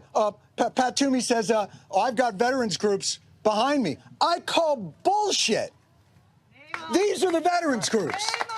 VFW, American Legion, IAVA, Wounded Warriors, DAV, AMVETS. They're all here. This is the veterans community, Senator. They don't stand behind you. In fact, you won't let them stand in front of you. He's a coward. Cowards, all of them. Cowards, all of them. And now they say, well, this will get done. Maybe in the after we get back from our summer recess, maybe during the lame duck, because they're on Senate time. Do you understand? You live around here. Senate time is ridiculous. These motherfuckers live to 200. They're tortoises. They live forever, and they never lose their jobs, and they never lose their benefits, and they never lose all those things. Well, they're not on Senate time. They're on human time, cancer time. Don't you have families? Don't you have people who are deciding how to live their last moments? I know some of them. They've been down here advocating with us. They spent their remaining time advocating so that other soldiers didn't have to face the indignities and the depravity and the desperation that they faced. And none of them will hear it. And none of them care. Except to tweet. Boy, they'll tweet it. Can't wait to see what they come up with on Veterans Day, on Memorial Day. Well, this is the reality of it. I honestly don't even know what to say anymore, but we need your help because we're not leaving. These people cannot go away. I don't know if you know this. You know, obviously, I'm not a military expert. I didn't serve in the military. But from what I understand, you're not allowed to just leave your post when the mission isn't completed. Apparently, you take an oath. You swear an oath, and you can't leave. But these folks can leave because they're on Senate time. Go ahead. Go home. Spend time with your families because these people can't do it anymore. So they can't leave until this gets done. Because these people will not give up, they will not give in, and they will not relent. This is an embarrassment to the Senate, to the country, to the founders, and all that they profess to hold dear. And if this is America first, then America is fucked. Wow. I'll let Erica respond first because of your military service. He let it all hang out there, Erica. All except for a few things. So all of those individuals that were back there did not represent all of veterans groups. The Black Veterans Organization, which is a Black-led organization that does do research, litigation, does storytelling that really tells the story of Black veterans. When you think about 2 to 3 million folks in this country are Black veterans, when you consider that 33% of homeless people, and we see that very easily here, handily in the DMV, are Black veterans. So I will have to say that, you know, the picture that most people get when they think about veterans is the picture that's before that you're showing on the screen now. That is not representative of all veterans. I also have to say that to the point about what the blockage, what Republicans stood together to ensure, because it wasn't the Senate, it was Republicans that actually made sure that this failed, that this did not go forward for veterans specifically, is that my partner and my boyfriend has served in Afghanistan. And so he was exposed to those toxins because there is no trash pickup. So everything is burned, everything is released in the air. So I am with him when he's up coughing all throughout the night and there's not a medication that he can take. It's something that's in his system. So as a person that is intimately involved with a person that's been exposed to these burn pits, and then for the question to be, well, why don't people go and just fill out the documents, fill out the paperwork for getting help? Well, then there are barriers there as well, which is why I would encourage people to go to blackveterans.org, that particular organization. When you look to see the barriers that Black veterans face when it comes time to seek to get those benefits, to seek to get help around these things that have happened on a very large scale, that you have folks that are in positions, doctors that are in positions. So now here we are talking about disparities again. And you see that claims that Black veterans make with regard to being exposed to toxins and the different outcomes as it relates to having been exposed to those toxins, the outcomes that they have, how those claims usually don't go through or go through at a much lower rate than white veterans. So there are all of these different systems that are in place that are repressive to Black veterans. And so I would say that when people think about Black issues, Black veteran issues are Black issues. So this is something that the Biden-Harris administration did put forward to say that we want to make sure that veterans do receive some level of relief, that we want to make sure that veterans do have expanded health care. But you have Republicans that are standing firm to say, we don't care, you don't, and we feel like you don't deserve it, and we're going to ensure that it's blocked, even if it's for people that look like us. So I would just say, as a person who is a veteran, a person who is from a family of veterans, someone who is intimately involved in veterans, that when we think about the issues that are, when we think about the fallout from this, I would love for everyone to intimately think about how this impacts not only the veteran community, but the Black veterans that are within the community as well. Bottom line here is, Reese, we can look at a number of bills where Republicans have voted against veterans, and this is where, if you're Democrats, you should be hammering these fools in congressional districts, in Senate races. And as Jon Stewart said, they have no problem funding the war machine, but they don't care about those human beings who we also call soldiers. Yeah, you're absolutely right. First, let me thank Erica for that brilliant breakdown. I think you gave a lot more substance in that than even what Jon Stewart did in his 9-minute speech.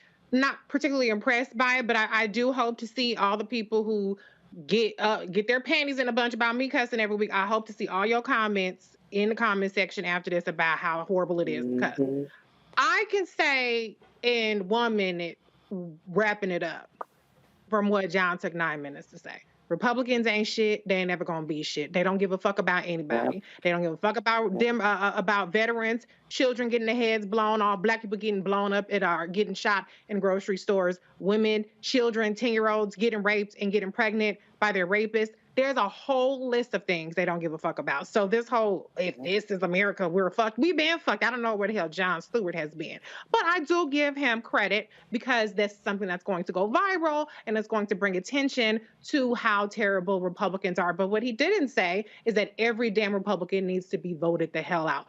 At Toomey Odas, yes, he is retiring, but you got crazy ass Mehmet Oz in Pennsylvania. You got all kind of people up and down the ballot box that needs to be voted out in 2022 period. So I would like to have seen him take that extra leap. But the bottom line is you can't make appeals to Republicans about the humanity of people, about logic, about, calling out hypocrisy, because they really just flat out don't give a damn. There's no reasoning with them. The only solution is to vote their asses out. And then the last thing I'll say, I do hope we'll get a chance to revisit a little bit of that conversation earlier about the Black survey, because I do have some comments on that. But if you don't want to revisit it, fine. But I wanted to put that out there. I would like to revisit a little bit of that.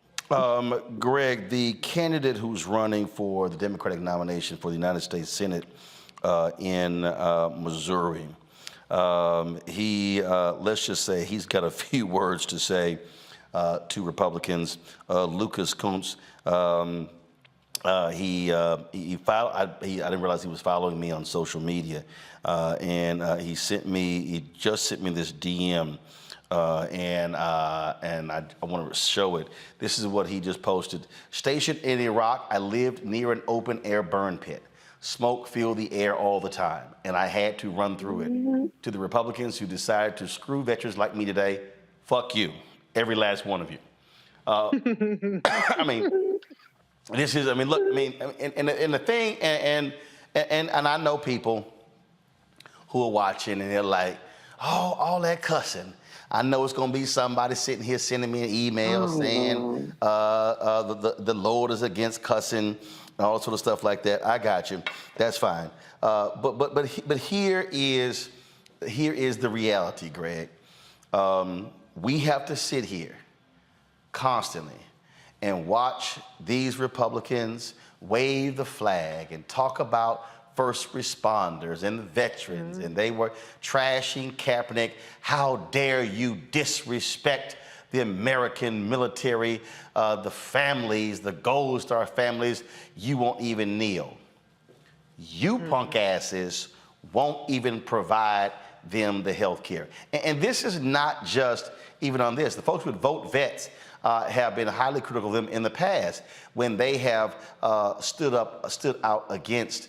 And what they'll do is they'll trash any Democrat that's saying you're weak on the military, you're weak on defense. And then what they do is they force them into giving them more money to the Defense Department. I mean, hell, they added, I saw a story where Congressman Anthony Brown said, you know, in the committee, in the House Armed Services Committee, 30 or 40 billion was added above what Biden was asking for. He said wasn't even a debate.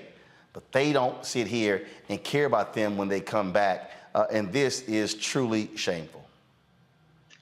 It would be shameful if there are any morals involved, but we know they're not. I mean, Erica laid it out. When they say military, they mean white nationalism, and they would spend all of your tax money. I mean, it's not going to improve. You know, penis envy is real. And in the case of Mitch McConnell, yeah, the answer is very simple. Charles Booker. What did Gary Chambers tell you on this very program, Roland? I mean, it's enough people in Louisiana to send John Kennedy's punk Klan adjacent ass home forever. You've got to break their political backs. This is the last generation that's going to live in the United States of America that's majority white. In a couple of weeks, we'll be talking with Richard Kreitner on the Black Table here on the Black Star Network. He wrote a book. He's correspondent with The Nation magazine called Break It Up. He traces the history of the United States of America. The history of the United States of America is not unity, it is secession. The 13 colonies that our brother out of Houston, brother Al, has this bill for, those 13 colonies were British colonies. The first Africans were enslaved here by the Spanish a century before. But, you know, when we think about Al Green's bill, it speaks to a nationalism that doesn't exist. The 13 colonies only agreed that they needed to get away from the British. And ever since that happened, people have been trying to get away from each other. And into this settler mess, Black people have no friends. Please understand, we have no friends. You know, and you mentioned this at the top of the show, Roland. $280 billion Congress voted yesterday to invest allegedly in manufacturing and technological stuff to challenge China. Well, China is mining cobalt in the Congo right now, and lithium got at least 40,000 Black children, some of them as young as those kids we saw getting egged at Sesame Place, to get into this damn war they have with America. The only thing holds the United States of America together is its enemies. There is no such thing as United States of America. So you can't appeal to their patriotism. Jack Robinson, like our sister Erica, was a veteran. He said in his autobiography in 1972, I don't salute the flag and I can't stand for the anthem because I've never had it made. Jon Stewart, bless you. But let's be very clear. I don't give a damn. You can have that flag. You can have all that war talk that you think somehow is going to elicit some sense of solidarity. The White Nationalist Party only understands rule, and they are holding on for everything. So you need to stop waving flags and hiding behind uniforms. No, we got to go to war. We go to war every day. And a bunch of Black people, Black men coming home from World War I, getting lynched in the streets, the Red Summer. Black people coming home from World War II. black women and men got to watch their back overseas because half the time they get shot as friendly fire.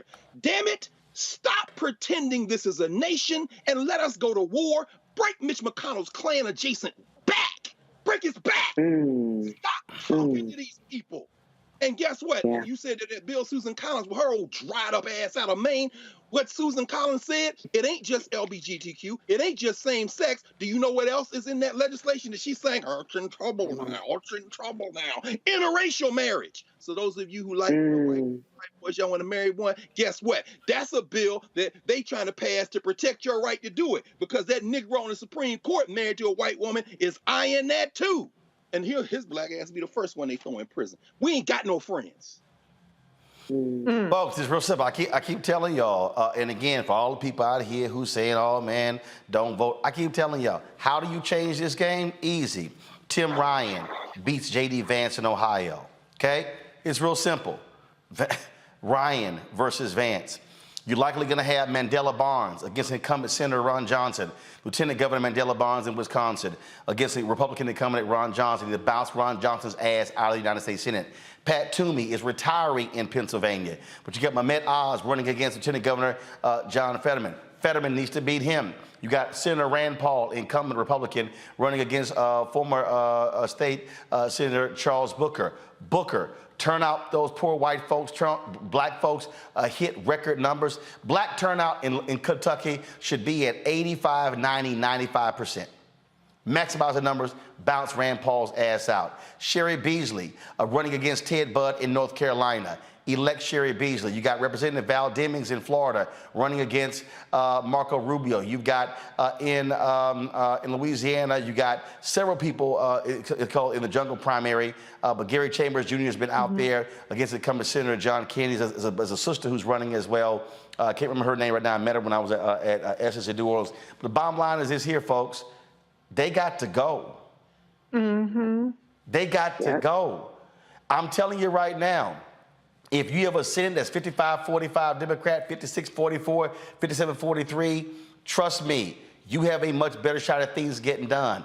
But as long as it's a 50-50 game, I'm telling you, you're not going to have stuff done. As long as you have Manchin and Sinema who are in control, holding that power, it's not going to change. And so, again, play games if you want to. Georgia, don't mess around, Georgia. Let me be real clear, Georgia. These white folks are going to vote for that idiot Herschel Walker. They do not care. They want power. They want to take down Mark Kelly in Arizona. They want to take down the Democratic senator in New Hampshire, as well as the one in Arizona. They want those seats. Those 4 must be held by Dems. You must pick up others. And again, I love these people who post, man, you ain't nothing but out here shilling for Democrats. Let me repeat. Republicans blocked the bill when it came to voting for health care for the veterans. It was nearly every Republican who voted against the National Remembrance of Slavery Day. It was every Republican except one who voted against the domestic terrorism bill after 10 black people were gunned down in Buffalo. It was Republicans who voted against price gouging at the gas pump in the House. It was Republicans who voted against lowering insulin prices in this country. So y'all can kiss my ass with all that, you shilling for the Democrats. Here's what I do know, and let me be real clear. I got issues, or I put them on the table. You heard Alicia and Mondale lay out the issues that black folks. I got issues, but what I do know is we gonna have some real issues if them fools in charge. If y'all ain't read that Axios report about what these conservative think tanks are, they literally are plotting the coup right now. Absolutely. The plan of action that they have for if Donald Trump wins in 2024, if y'all thought them 4 years he was president was crazy, what they have planned is bonkers compared to what you saw for 4 years. But y'all go ahead and keep playing these games. I'm not saying you don't challenge Ryan, Barnes, Beasley, Demings, Booker, and all the candidates on your issues. But what I am saying is, go ahead and play games. Go ahead and play games, and you see what these fools have planned for black people if they get back in charge. It ain't gonna be pretty. Gotta go to a break. We come back. Headlines on Roland Martin Unfiltered on the Black Star Network.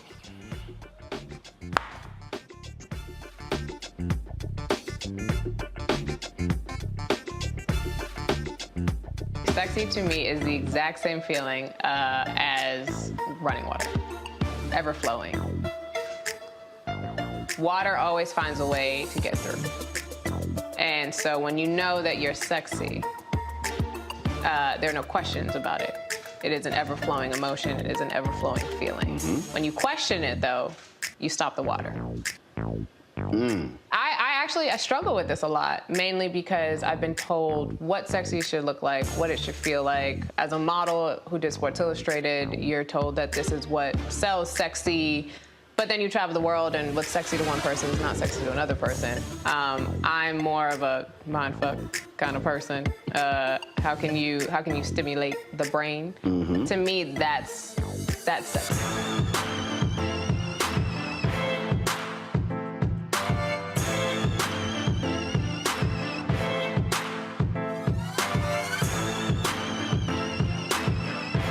Pull up a chair, take your seat.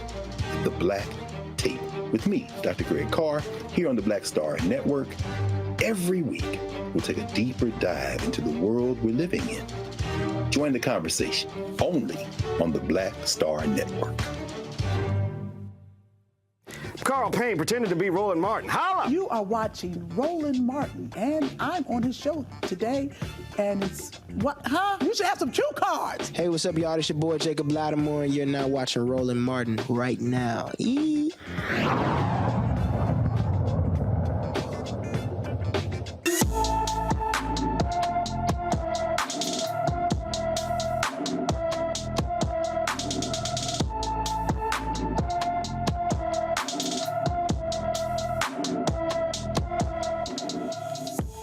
All right, folks, our black and missing for the day. Avery Potts disappeared from Dallas on July 19th. A 13-year-old is 5 feet tall, weighs 178 pounds, with black hair and brown eyes. Anyone with information about Avery Potts should please call the Dallas Police Department at 214-744-4444, 214-744-4444. In Mississippi, a white man finally gets arrested for attempting to run over 9 black teenagers. Parents and community members are still outraged at 49-year-old Mark Hall after he posted a video of himself driving his truck into a group of black teenagers riding their bikes in Ripley, Mississippi. The video was initially shot on his Snapchat. It was later screen recorded and reposted on his Facebook page. Hall is charged with 9 counts of enhanced simple assault. He is currently in the county jail there. 8 women have filed a lawsuit saying they had a traumatizing experience at an Indiana county jail. The women allege they were beaten and raped by male inmates in exchange for $1,000 in October. They say a Clark County jail official gave the male inmates the keys to the pod the women were in and stood by while they were getting attacked. The women say they were punished by the guards who kept the lights on for 72 hours, interrogated them, and removed all their personal belongings. The Clark County Sheriff's Department says one now fire officer is responsible for the entire incident. David Lowe is charged with trafficking with an inmate, aiding escape, and official misconduct. The women say they still suffer mental and physical damage after the terrifying incident. In 2018, the Bureau of Justice reported over 27,000 rapes happening in prison. Staff members committed 42% of them, while other inmates committed 58% of those rapes. And folks, how about this here? A black Trump supporter who said in court that he actually wasn't black because he was MAGA. He participated in the January 6th insurrection. He received actually tied someone else for the longest jail sentence for those impacted on January 6th. Mark Ponder, a native of D.C., was sentenced to 5 years in federal prison for assaulting law enforcement with a fire extinguisher during the January 6th insurrection and breaking a riot shield. After his arrest by the FBI, Ponder refuted Trump's false claims about the 2020 election in the Supreme Court. The FBI has arrested around 850 people in connection to January 6th, with hundreds of cases in the works. I got to say, it was pretty hilarious, Reese, him saying, oh, no, I'm not, I'm sorry, I'm not black. I'm not black. No, I'm MAGA. That's what he said. He said, I'm not black, I'm MAGA. Oh, like you not black, you OJ? Well, shit, they got OJ up too, okay? So if anybody was gonna go to jail, it was definitely gonna be your black ass, and they was definitely gonna throw the book at you.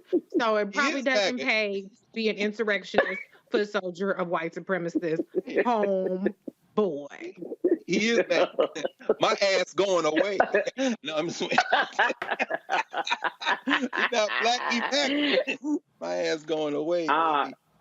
Listen, he F-A-F-O. Wait, stay here. He F-A-F-O. He fucked around and found out. So he sure did. Got those 63 months, baby, those 5 years and 3 months, another quarter. So shout out to Mark Ponder. And it was mentioned that he had decades of a criminal record. I said, look at that.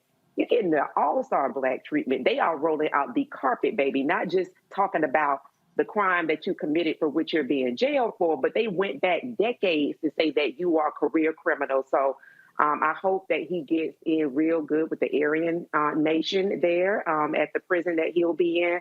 Shout out to Mark Ponder, a latest victim of FAFO.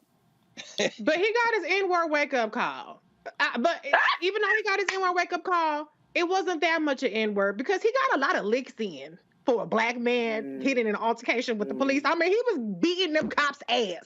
Normally, we do not see black people survive those kind of encounters. So if he wasn't a MAGA person, I might almost have been rooting for him just for the culture to have gotten a couple of licks in. I'm not saying I'm not condoning violence against the cops, the Capitol Police. They wasn't doing anything wrong in that case. But I'm just saying, for all the licks that he got in, he survived it and he got 5 years. I don't think that's a bad deal, even though he got more than most people did. Greg, bottom line, as far as I'm concerned, for this dumbass, some people like, well, you know, this is unfair that the black man got the most. No, he got traded. He ain't on team. He not on Team Black. You're right. Well, you know, and here, kind of again, it brings it all into perspective, doesn't it? The judge, the U.S. District Judge that handed this sentence out, actually contemplated giving him more. He actually gave him 3 months over the prosecution's ask. That judge is named Tanya Chuktan. She is an African American. She's from Kingston, Jamaica, raised here, went to school at George Washington here in the district, and she has been holy hell on the January 6th protesters. There are many more that are going to appear before her before it's done.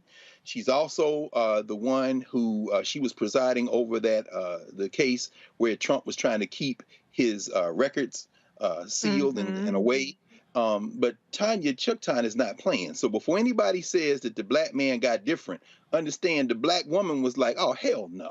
I'm putting all of y'all in jail. So, you know, sit on that as Clarence Thomas tries to hide his wife from a whole ass insurrection, because if she prepared before Tanya Chuktan, her ass going to jail too. And last I checked, the feds are thinking about bringing her to testify. So maybe we'll see Chuktan play in place and we'll see a black woman gather this one right here. Well, speaking of Clarence Thomas, law school students at George Washington University used their First Amendment right to remove him from teaching a seminar. Nearly 12,000 people signed the petition to have Justice Clarence Thomas removed from his teaching post. The petition cites Thomas's views on abortion, gay marriage, and his wife Jenny Thomas's participation in the attempted coup as reasons he should not teach at the law school.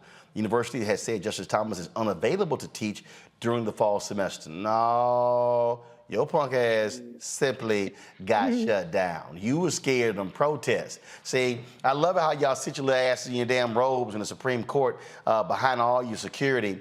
Then you pass bills, judgments, how people can protest at abortion clinics, but you erect fences around the Supreme Court because your asses are scared, and now you're scared to go in the classroom. Oh, I'm sorry. I thought you didn't mind dissenting opinions. Right. But I think feel that he about was this. barely put on pause. I don't think that he was removed totally from the co-teaching position. So this will kind of be, to take us back full circle, Roland, what you talked about, the monitoring piece with the breadbasket model. Those students, or the 11,000 people, in addition to the students that signed the petition, will have to make sure that his where he stood in his co-teaching position, that he does not pick that up next semester or the year after that. So I think it's great that they did come together to say that that is not somebody that we want to receive teaching from, but there will have to make sure, because GW has not effectively removed him, just only put him on pause. Well, I would agree with that. I don't think he. Well. Keep in mind, BET announced the hiatus of Monique's talk show on BET. They never officially canceled it. Right. Well, I mean, it's officially still on hiatus. Still on hiatus. Forever. Now, how did Monique get in here? No. I'm making the point. BET announced that her show was on hiatus. It ain't come back from hiatus. Yeah. So they can say he on hiatus. He ain't coming back. No. I mean, I'm not even torn. I would have preferred him to teach, frankly. The dean of the law school there and the provost both said they were not going to remove him. I would support that. If I were a law student, I would have come to that class and set his black ass on natural fire. Rather than... I agree. You know what I'm saying? I mean, because what happens is, and again, I'm sure there were some black students that signed it, but we have to understand that this is a double-edged sword, you see. So when Ben Crump or Kristen Clark or someone, gets an appointment and the petition comes up, there's a precedent now. Well, actually, it's not a precedent, because they will say that they defend their academic freedom as well. And Clarence Thomas didn't come. Now, interestingly enough, tomorrow at the Black Table, we're actually going to sit with a professor at the CUNY Graduate Center, Corey Robin, who's written a book called The Enigma of Clarence Thomas. And I would encourage everybody to tune into the Black Star Network. If you hadn't downloaded the app, download the app and watch. Because what Professor Robin does is walk us through all of Clarence Thomas's opinions. And what you see is someone who would probably characterize himself in some ways as a black nationalist. In Clarence Thomas' vision of America, it's basically like it needs to get so bad that black people will finally stand up and do something for themselves. It's quite bizarre.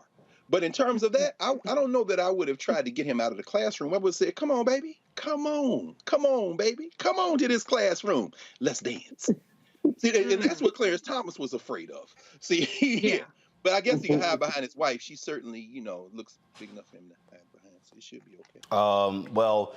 Again, he ain't come back to the classroom. Hey, y'all, today, Vice President Kamala Harris was in New York City talking about the efforts to fund numerous organizations dealing with underserved communities. Billions of dollars are in this initiative. Here are just some of the remarks that she had today. So it will have a profound impact, and we are excited that these pieces of legislation have now been passed through both the Senate and the House. And in the meantime, of course, while that is going through its process, our administration remains focused on additional efforts to build a strong economy, an economy that works for all people. And that's why we are here today, gathered with leaders from our administration. As I mentioned, the administrator of our Small Business Administration, Isabel Guzman, who I've traveled the country with, and I thank you for your work. Our Deputy Secretary of the Department of Commerce, Don Graves, who is just an extraordinary leader, so talented and experienced. We're lucky that you have decided to come back to public service. And we are joined by leaders of this great city and state, including, of course, the great mayor, Eric Adams, who is here and has been doing extraordinary work. There he is. I thank you, Mayor Adams. We have met and convened and talked about your leadership here in New York, in Washington, D.C., in the White House, and in many other places, and so I send you best from the President. And Lieutenant Governor Antonio Delgado, who is here, who I knew from his work in Congress, and now he is a leader of this state and really is one of the shining bright stars of our nation. So, Lieutenant Governor, I'm glad to be with you this afternoon. and to all the community and corporate leaders who are here, because this gets me to what we're about to talk about, which is why we are here on the occasion of this visit.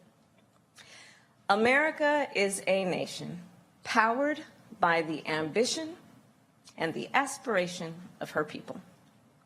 The ambition and the aspiration to turn dreams into reality, including the aspiration and dream to start a business, to own a home, to get an education. That is the energy and the ambition that has always been a driver of America moving forward. It creates jobs, it sparks innovation, it expands the economy, and it makes our nation more competitive. But achieving that success requires a number of very specific things, and in particular, it requires access to capital. For what? Well, for example, to buy inventory, to make a down payment, to hire employees, and it requires access to financial services, services like checking and savings accounts, home and auto loans, financial education and advice. And what we know is not everyone in our nation has equal access to this essential support. Consider, for example, in our nation, Black entrepreneurs are 3 times more likely to report they did not apply for a loan for fear of being turned away by a bank. That fear being based on the stories and the experiences of their family, friends, and neighbors. Black and Latino homeowners are rejected by traditional financial institutions at a higher rate when applying for home loans. And this is the case even when they have credit profiles that are similar to other applicants.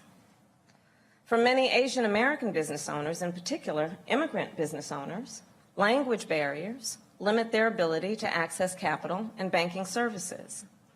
And people who live in rural communities, including many Native Americans, often lack access to traditional financial services of any kind. So like many of you here today, I have worked for years to address these disparities. In fact, one of the last bits of work that I did when I was in the United States Senate was to team up with Leader Chuck Schumer, Senator Mark Warner, Senator Cory Booker, and Chairwoman Maxine Waters to invest $12 billion in community lenders. $12 billion, nothing to scoff at, Reese. And, you know, this is something that Vice President Kamala Harris has a very lengthy record on in terms of ensuring equitable access to funding, to capital, and to different programs.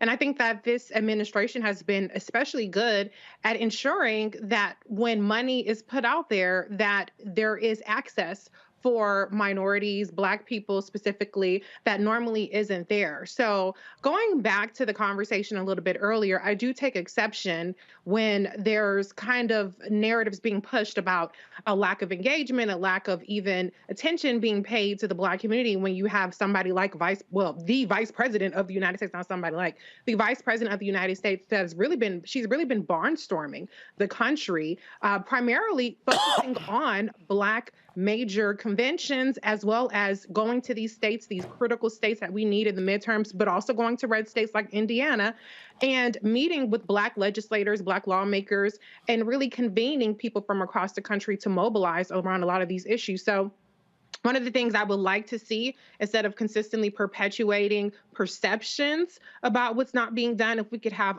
more conversations like the one that you are facilitating by showing Vice President Kamala Harris's remarks and show what's actually being done. We can argue if it's enough or not, but I know that the many times that I've been at the White House and I've written articles and I've covered the leadership of Vice President Kamala Harris in particular, it gets crickets.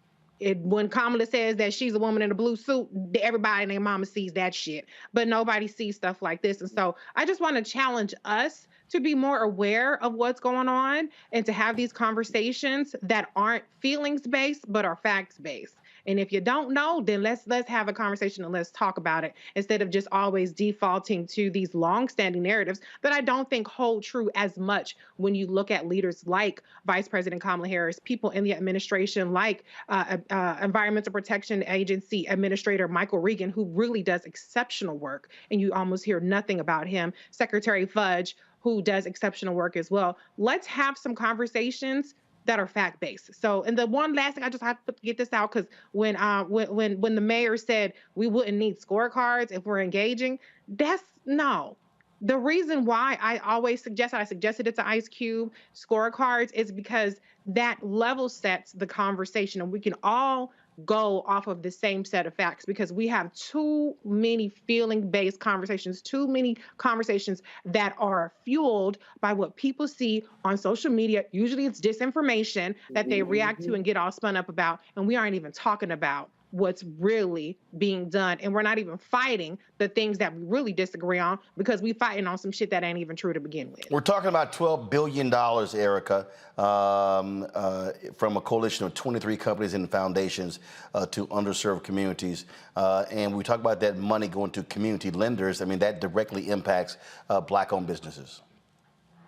Absolutely. So when we talk about Black issues, when we talk about things that directly are definitely yield benefits for Black communities, this is an example of that. And I completely agree with my sis Reese around, these things that aren't being mentioned when we continue to look in how Roe v. Wade is impacting especially Black women being 3 to 4 times more likely to pass away, giving birth, and then up to a year after that child has been in the earth. When we think about Vice President Kamala Harris and all of the work that she's done around Black maternity health issues, that is a real Black issue. We're talking about life being created, Black life being recreated. And so that is definitely an issue. So it's, moving away from things that are kind of like, that have the propensity to rile people up, to get people really upset and become meme worthy. We have to get out of the business of that, because Alicia talked about being in my home state of Georgia, and during this primary of the governor's race, gubernatorial race, that there was a 7% decline in folks participating, specifically Black folks participating in the primaries.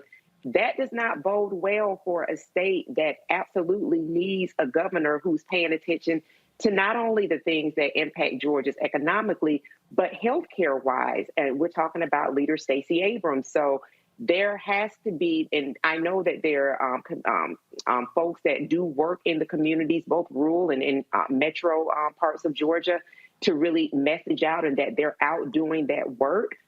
We have to make sure that people are also hearing and seeing and understanding the work that is being done on the executive level, that definitely does yield benefits for my home state, Georgia, and other states around it, that they're not being neglected, that their issues are being addressed, and that if they do want to raise their voices, do that, but they have to participate in the vote. Greg? Again, yeah, I mean, I can only echo what Reese and Erica have said. Kamala Harris, regardless of any political differences any of us might have with the Democratic Party in general, with the vice president, or anyone else in this administration in particular, I think it's fairly, what am I saying? I think it's fairly clear. Everyone, I think it's unanimous for observers that this administration has not used her well, has not cut her in as a full partner in the project. And it's almost as if the Biden administration is trying to lose, I mean, even the news that broke, of course, in the last 24 hours with this feckless cosplay coal miner out of West Virginia coming to a deal. This is major news. And, there's only so much that we can do to try to prevent this freight train that is bearing down on us from hitting us.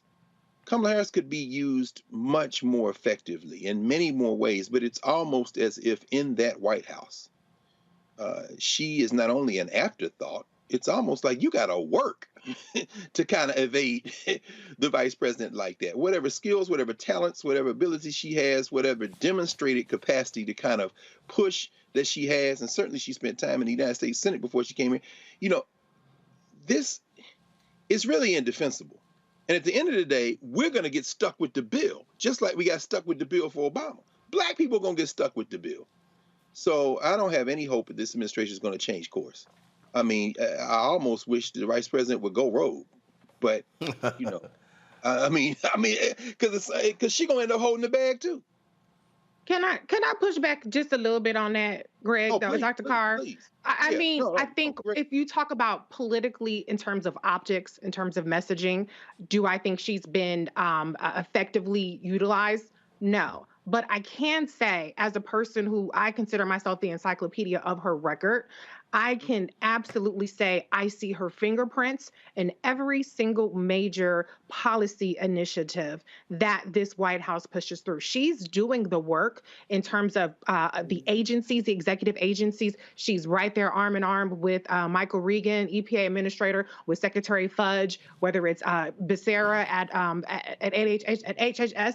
She is convening executive. She's doing cross, agency collaboration. And that was a hallmark of her work when she was Attorney General in California. So I won't accept that she is not being utilized in terms of doing the work. She's absolutely doing the work. Now, is she getting credit for it? No. Is she getting beat up in the media? Absolutely. But I do think we're seeing different policy outcomes and different priorities than we would have otherwise seen if Vice President Kamala Harris was not in that seat. I can say that unequivocally.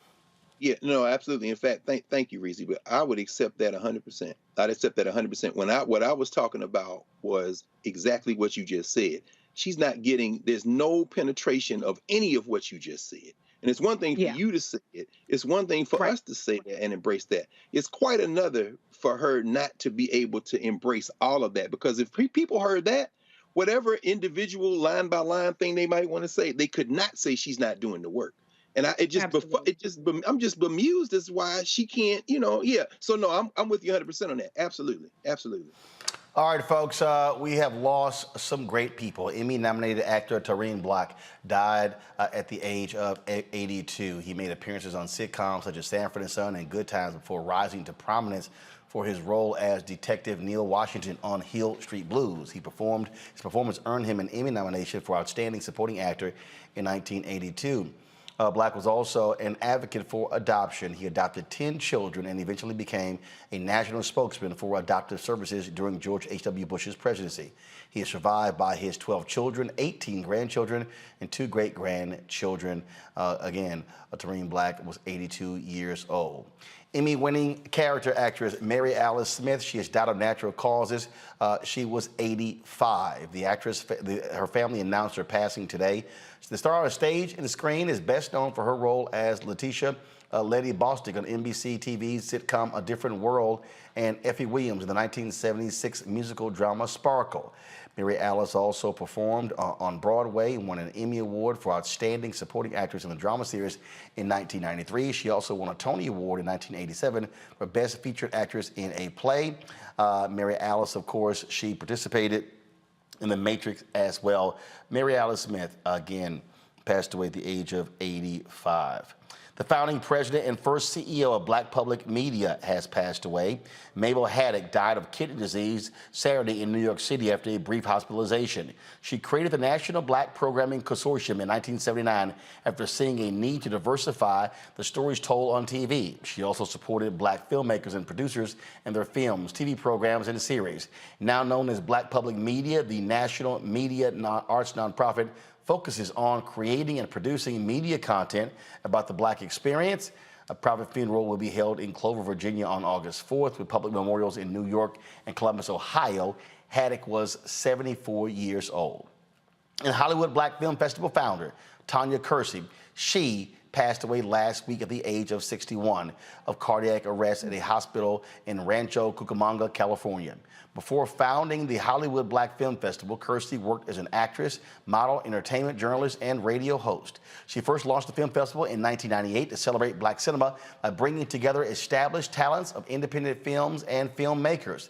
The festival screened more than 1,000 independent films in the U.S. And 25 other countries. Tanya Kirstie, folks, dead at the age of 61. And I certainly knew Tanya. I covered the Hollywood Film Festival. We'll often run into her, talk with her. So she certainly was one of the leading voices in amplifying black folks in cinema. So certainly our thoughts and prayers go all the loved ones, the family of all of the folks who we mentioned who are now ancestors. That is it for us, folks. Erica, thanks a bunch. Reese, thanks a bunch. Great. We appreciate it as well for joining us on this week's panel. Thank you so very much, folks. We want y'all to support us in what we do. What we try to provide for you is something that no one else is doing right now. A daily 2-hour, sometimes 2.5, news show that speaks to our issues, but it's not just Roland Martin Unfiltered. It's also the 6 other shows on the Black Star Network. Of course, Deborah Owens' show, Financial Literacy, airs on Monday. Then you've got Reverend Dr. Jackie Hood Martin show on Wellness, Balanced Living. That show, you got Faraji Muhammad, his show every single day. You got Greg Carr in his weekly show. You got Stephanie Humphrey with The Pivot on her show, talking to entrepreneurs. We got Roland with Roland, which airs every 2 weeks. We've got a fantastic interview with Damaris Lewis. She's an actress. She's a dancer. She performed with Prince. Folks, you don't want to miss that interview with her. So go to the Black Star Network app and check it out. We got lots of content on there, a lot of stuff that you've missed. So go to the app. How do you get it? You download it. Apple phone, Android phone, Apple TV, Android TV, Roku, Amazon Fire TV, Xbox One, Samsung Smart TV. You can download it on all of those platforms. And of course, we want you to support our Bring the Funk fan club. Your dollars make it possible for us to do what we do here. So please support us. Checks and money orders go to P.O. Box 57196, Washington, D.C. 20037-0196. The Cash App is $RM Unfiltered. PayPal is R Martin Unfiltered. Venmo is RM Unfiltered. Zelle is Roland at RolandSMartin.com. Folks, thanks a bunch. We'll see you tomorrow right here on Roland Martin Unfiltered. Holla!